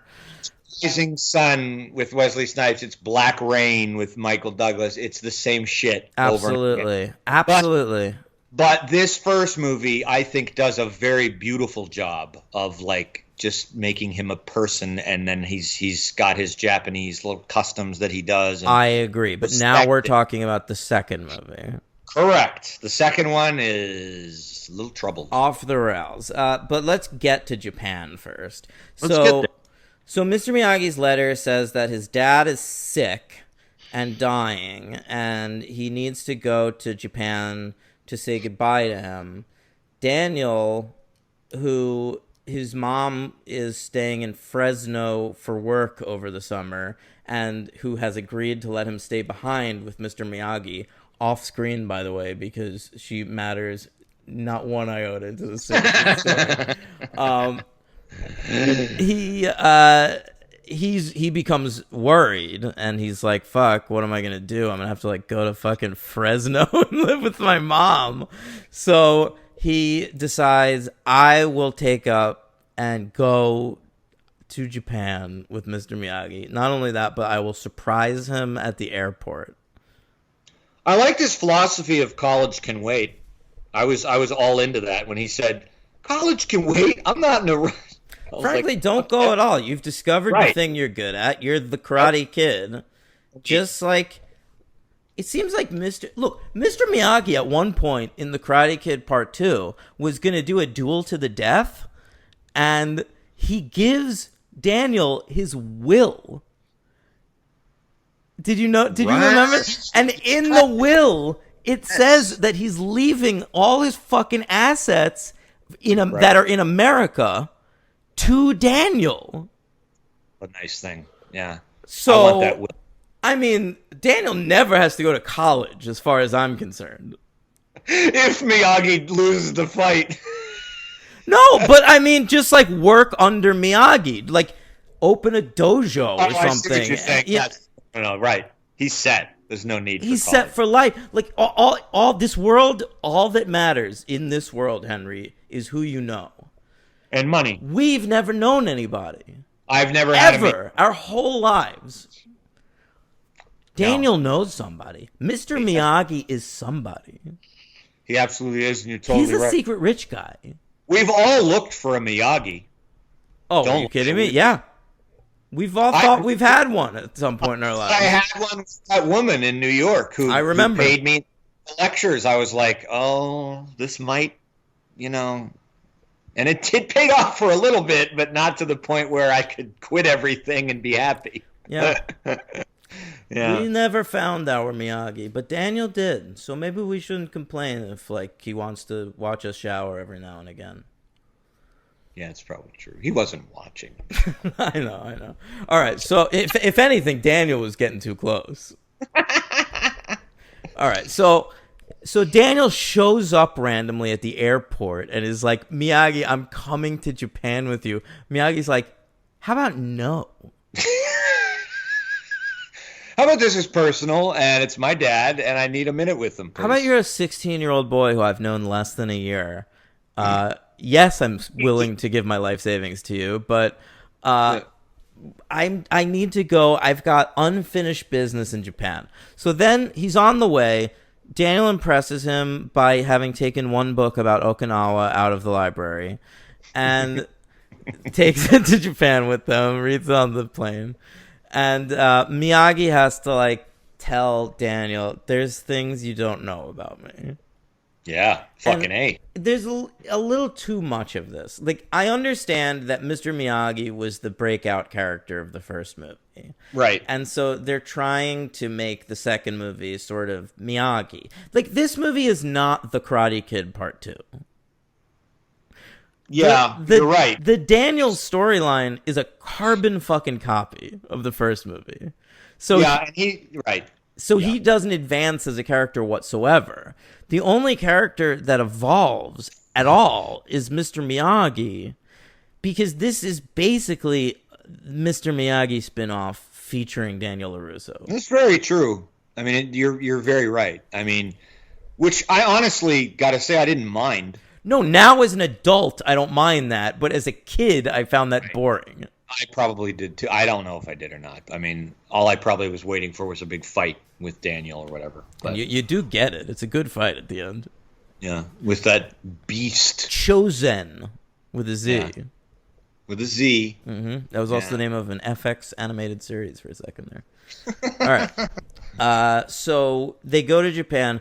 Mr. Miyagi has issues. We know that he had a wife who knew how to knit, Yeah. who died in a Japanese internment camp, and that Mr. Miyagi impregnated her, and the baby died as well. I had to put some pieces together. Me and do too. I had to think about this a lot. So we're led to believe in this movie that prior to meeting that woman, possibly in the Japanese internment camp. No, they're in Japan because they meet. Sato is involved in the whole thing. No. And I'm saying the second wife who died. Is it That possible would- that he met her in a Japanese internment Oh, camp? that's possible. I swear to God, I'm not making this up. There's an entire Wikipedia page solely devoted to Mr. Miyagi's biography. I'm sure that's true.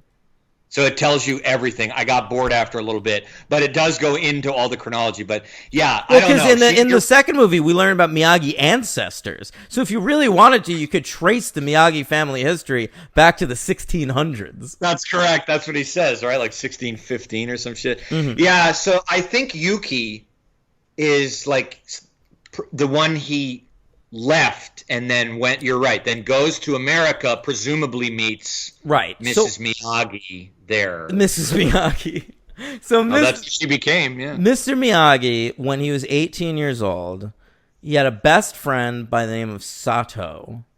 The exact same villain name they use in Black Rain. Oh, wow. Great stuff.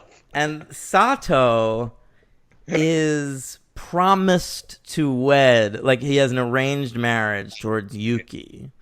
But Sato's like into Yuki. He's like, God damn, I got arranged marriage to the hottest girl in the land. That's right. All right. And She's they're the best sexiest friends. girl in the village, baby. All right. So Miyagi's best friends with Sato, but Miyagi's also into Yuki. All right. And he's into Miyagi. And Yuki's into Miyagi. So Miyagi doesn't want to break up the natural order of things, but he's in love with Yuki. So for once in his life, he listens to his gut rather than his heart and his head, and he announces to the village, I'm in love with Yuki and I'm marrying her. She's Not in a love good with idea. me too. It turns out not to be a good idea. Sato, who's also like the richest guy in the world, Right. he says to Mr. Miyagi, that's okay, you can have Yuki if you fight me to the death and kill me. Mr. Miyagi's like, you're my best friend. I would prefer not to do that.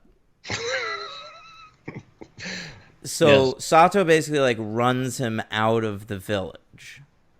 And he goes away and meets Yuki. Now, I did feel a little bad for Yuki in this movie because there's one scene where she reveals to Mr. Miyagi that she never married. Like No. Mr. Miyagi goes, "Why did you never marry after I left?" And she says, "Because you left." Yeah. She didn't go through with the Sato coupling. No, she could only picture herself fucking Mr. Miyagi. And Yes. So- and it probably would have saved a lot of people a lot of angst if she would have just married Sato. Maybe softened him. Maybe not made him such an evil guy. But then she'd is be that compromising how you her see love. women? Is that That's exactly what how women's lives are worth to you? That's right. She should follow the rules of the arranged marriage, suppress her own happiness, and For the sake of marry the who village. she's- Correct. That's right. Yeah. Great. Yeah. No, I think Sato, Obviously, I'm this kidding. butthurt I- piece of yes. shit, she just calm the fuck down. And just like, the fucking honor codes in this movie are so stupid, and they don't Yeah, I even know. make sense in the context of Japanese honor codes. Because at the end of the movie, like Chosen has like a knife to Kumiko's neck. We'll talk about Kumiko in a second. I don't care for Chosen very much. He's my LVP. He's my LVP. Okay, yeah. I don't think he's a great villain. No. I think that Sato's great. But I agree. But Chosen sucks. So Chosen has his neck to Kumiko has a knife to Kumiko's neck in the village, and he's saying, like, Daniel is like, "Why are you doing this?" And Chosen is like, "Because you ruined my honor," you know? And Daniel's like, "Do you think this will give you your honor back?" And he goes, "It will to these people." And then they just don't touch on that at all. Yeah, it's And very it's weird. like, no, it won't. Yeah, you're just gonna still be a piece of shit murderer of women. Yeah, you're Eh. going to go to jail. Yeah, the first time is an accidental. He outs him for cheating the villagers with the scales Yeah. and all the stuff. Nanny dishonors him, which isn't dishonor. It's a fair and square contest of chopping ice blocks. Yeah. Which and Daniel I believe- wins it no problem. Yes. And yeah, everyone in this movie is very unhappy. I mean, Sato has made everyone's lives quite miserable. Yuki, I did wish, in all seriousness, in case listeners thought I was serious due to Daniel's reaction to my comment about Yuki, I did kind of wish she would have just married somebody else and been happy. Yuki? Yeah. Yeah. I mean, it's a Doesn't mean you have bummer. to be a fucking It's spinster. fucked up that Mr. Miyagi left Japan and married somebody so fast that she was able to die in childbirth in a Japanese internment camp. It's a very good point. And this woman has been sitting around for 40 years hence, not ever touching a man, apparently. I know where he met his wife. He says it in the first movie. Where? When he's drunk. He's in Hawaii in the army, and he sees her in a cane field That's right, a cane field. doing another very stereotypical Yeah. racist task. I wanted to say something else about death in this movie. Like we were saying, like Chosen was gonna just kill that lady in front of the whole village. I skipped a moment earlier in the movie that I loved. After Mr. Miyagi boops Kreese's nose in the parking lot, Daniel, his first reaction to Mr. Miyagi is, "Hey, why didn't you kill that guy?" Does he say that, or does he say He you says, could've killed that? he said, "No, Whatever. why didn't you kill that guy?" Like, Because that's weird, because Daniel looks horrified when Miyagi's about to do it. He even mouths no. I know, but then when he doesn't, he wants to know why he didn't kill that guy. And, like, it's not like he didn't kill that guy because of a karate code. He didn't kill that guy because he's in a parking lot where 40 people are watching what's happening. First of all, I want to point out that I like that you have brought the real world into certain aspects of this franchise. I love it. We ignore like 1,000 other things that are total violations of law, but in this one, it's of course correct. Miyagi, that would be great if Crack Miyagi somebody's neck in a parking lot. It would be great if Miyagi just turned to him and was like, I don't know about you, but I don't want to spend the rest of my life in jail. Yeah. I don't want the headline of the paper tomorrow to be "Kids Karate Tournament Ends in Tragedy." All right. So they go to this Okinawan village. Yeah. Which I had to look up because I always thought Okinawa was an island of Japan, but I guess it is, but it's like what they call a prefecture. So it's sort of like it's off to the side a little bit. Yeah, like I don't know if it's like to Japan what like Puerto Rico is here or Guam or something like that. I'm not sure, but they're different everywhere. But anyway, so it's been ravaged by World War II, of course, and Sato is just contributing to this horrible situation. And, yeah, he's ruling with an iron fist. And I didn't think Sato would go down, I gotta say, for the whole movie. I thought maybe personally he'd go down. I didn't think he would go through a story arc that like made him see a light. Yeah, I kind of did, but I wonder if that's just me remembering stuff. I just know that Mr. Miyagi is a saint, okay? So, like, we're to believe in these movies there's nothing wrong with Mr. Miyagi. He's a perfect human specimen, okay? Yes. He would never do anything wrong ever, okay? So, to me, him saying, like, this guy Sato was my best friend... Yeah. That tells me something. Like that, like Sato must be good at heart. Right. And Yeah. Miyagi still refuses to fight him when he returns. The only thing Miyagi, I think, really did that was shitty, honestly, is leaving Yuki.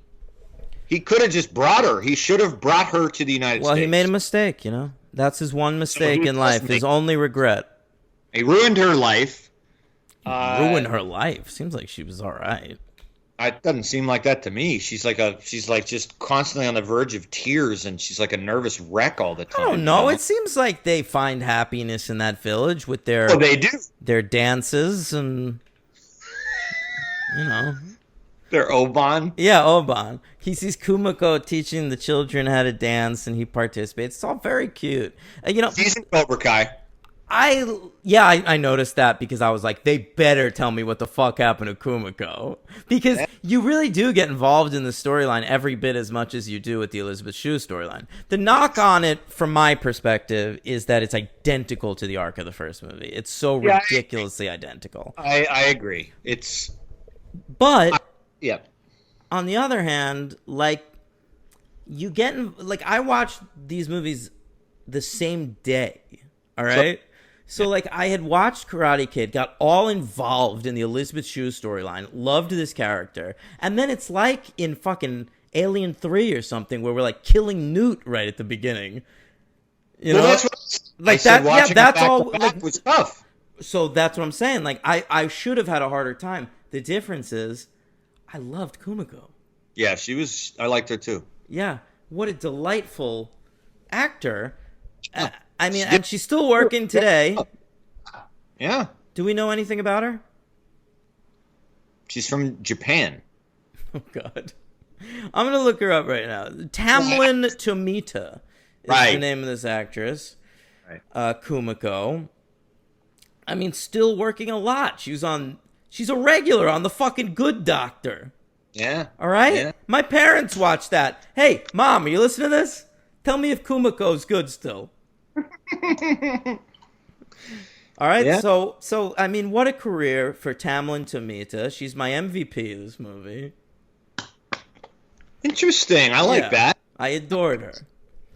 Yeah, she is adorable. Yeah. And I wanted to read one thing from IMDb Uh-oh. that I Here. discovered in my research. Here it comes. This is one of my favorite user reviews I've ever come across on IMDb. Oh, they're not usually that good on IMDb, I gotta say. Okay, 10 out of 10. Kumiko and Daniel is the title. Okay. By C.W. Bellor. This was written August 22nd, 2007. Oh, all right. Okay? As a huge fan of the Karate Kid trilogy, you'll have to excuse me while I give my first sentimental statement ever on IMDb. I believe in my heart that in that parallel universe where our favorite characters from film still live, that Kumiko and Daniel would be together today. Either Daniel would have gone to Okinawa to be with Kumiko, or Kumiko would have come to the States to be with Daniel. Of course, we learned in Karate Kid Part 3 that Kumiko decided not to go with Daniel back to California. But in my mind, this is insignificant and has no negative implication for their future. Sure, they both would have had relationships with other people, but having been through what they experienced together, they would not soon forget the bond between them. You wouldn't forget someone that saved your life. Compared to Allie from Part 1 and Jessica from Part 3, it is more than apparent that Kumiko was the love of Daniel's life. Whether it be 2 years or 10 years after the end of Part 3, Kumiko and Daniel would have eventually reconnected and continued to live their lives together. Now, if you'll excuse me, I'm gonna go crush a beer can on my forehead to reconnect with my masculine side.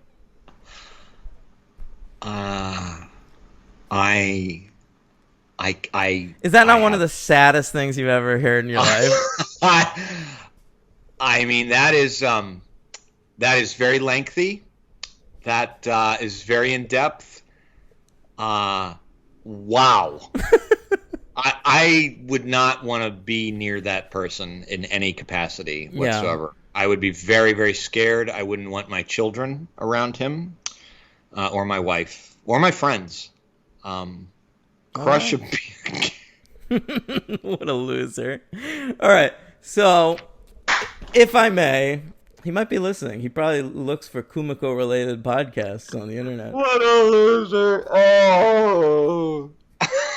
We don't use that word that much. And when it's used correctly, boy, that is the correct definition. Wow. I don't need to add to that. Holy fuck. I might read that on my own. I want to add, there's one weird cameo in this movie that I noticed. Oh. So at one point she's like, Daniel's like, tell me about your dreams. And she's like, yes. I want to be a dancer. And Daniel's like, I see you doing that all the time. You dancing in the village with those kids.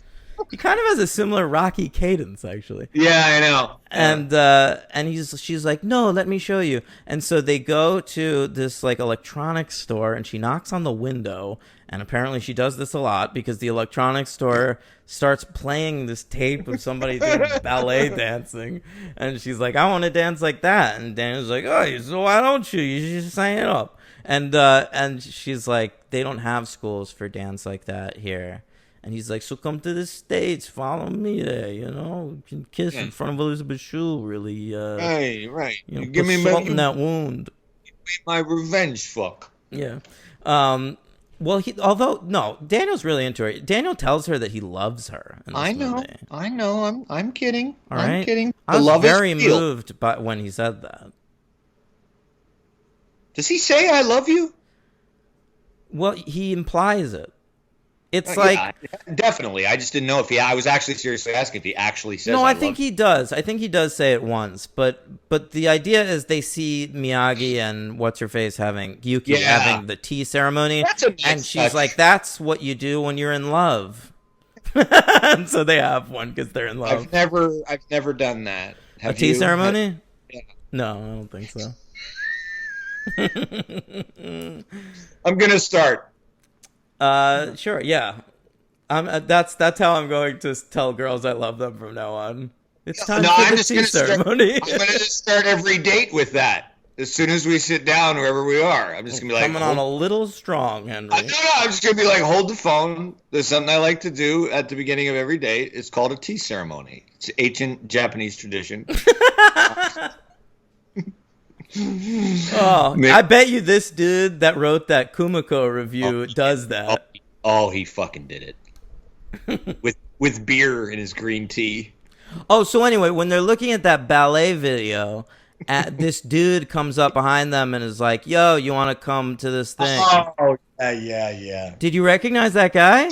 It's not a cameo. It's just the early. But I didn't know that dude was working in 1985. Sure, he was in a lot. I think he was in several '80s fucking horseshit movies. Yeah, that B.D. Wong, the great B.D. Wong from Jurassic Park and Law and Order, all the greats. It's goofy. I feel like he was in some teen comedies and shit. He was in Mr. Robot. He might have been. Was he like a teacher and She's All That or something like that? Fucking no, that's not my. You don't know that. Yeah, I meant like the 80s shit where there's 80s. Let me see. Asian characters. Oh, that, I mean, I can certainly see that. He's Like in the, Long he's Duck in The Dog. Freshman with Yes, he is. Mm-hmm. That's right. Yep, I remember him in that. He's in Father of the Bride playing Howard Weinstein. He doesn't look Jewish to me, but There are Jewish people in all cultures, he's right? in Family Business, that movie with Sean Connery. It's a Lumet film. I've always avoided that movie. Yeah, I kind of have too, but I think I put it on that list, so I might be watching it soon.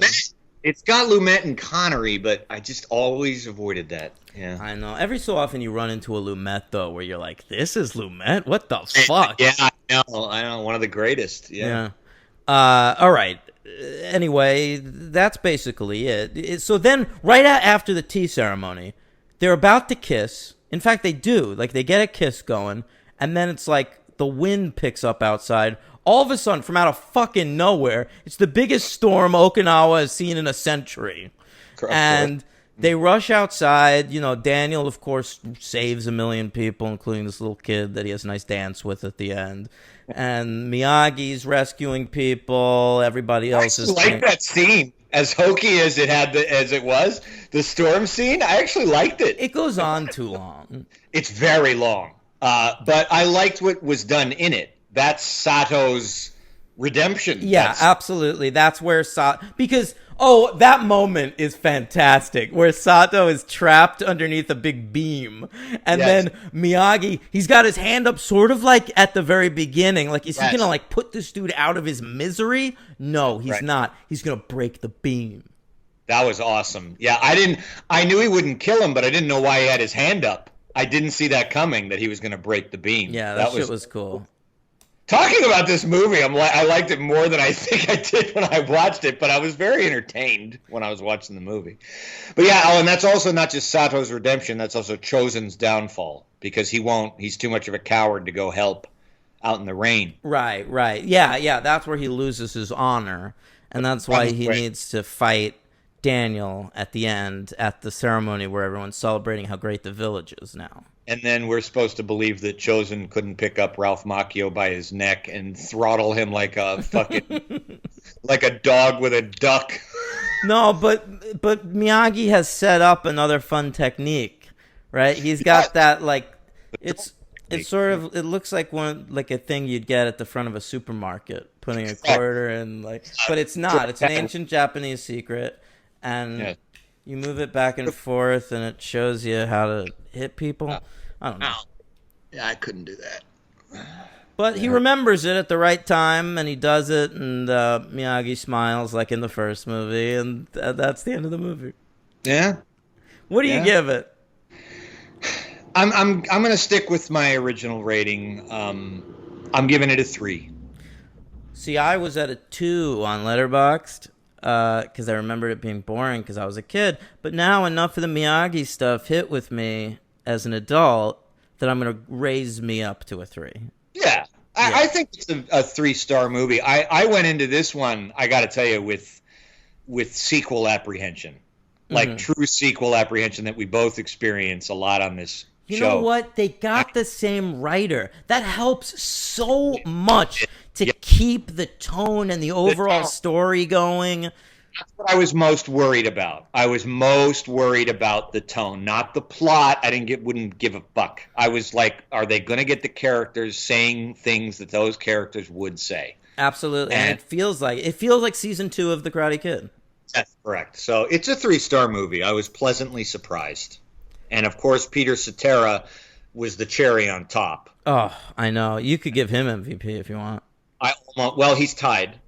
All right, who's your MVP? I wanted to give it to. I felt like I gotta confess something. I've never really liked Ralph Macchio. I've always found him kind of annoying, and I've found him a little bit. When this is before a long time ago, I used to find him a little bit too much of this and too much of that, but he really isn't, and he's a pretty good actor. And in the first movie, I was really into him as an actor. I was like, he's really good. He's very natural. Yes, and in the second movie, despite it not particularly being his story, I think he's given more to do in the scenes he's in, and I was really liking it. So I'm giving it to Ralph. I'm throwing him a bone there. He's tied with Peter Cetera for MVP. Glad to hear it. And who's your LVP? Chosen. Yeah, right. We both went with Chosen. One-dimensional. Yeah, agreed.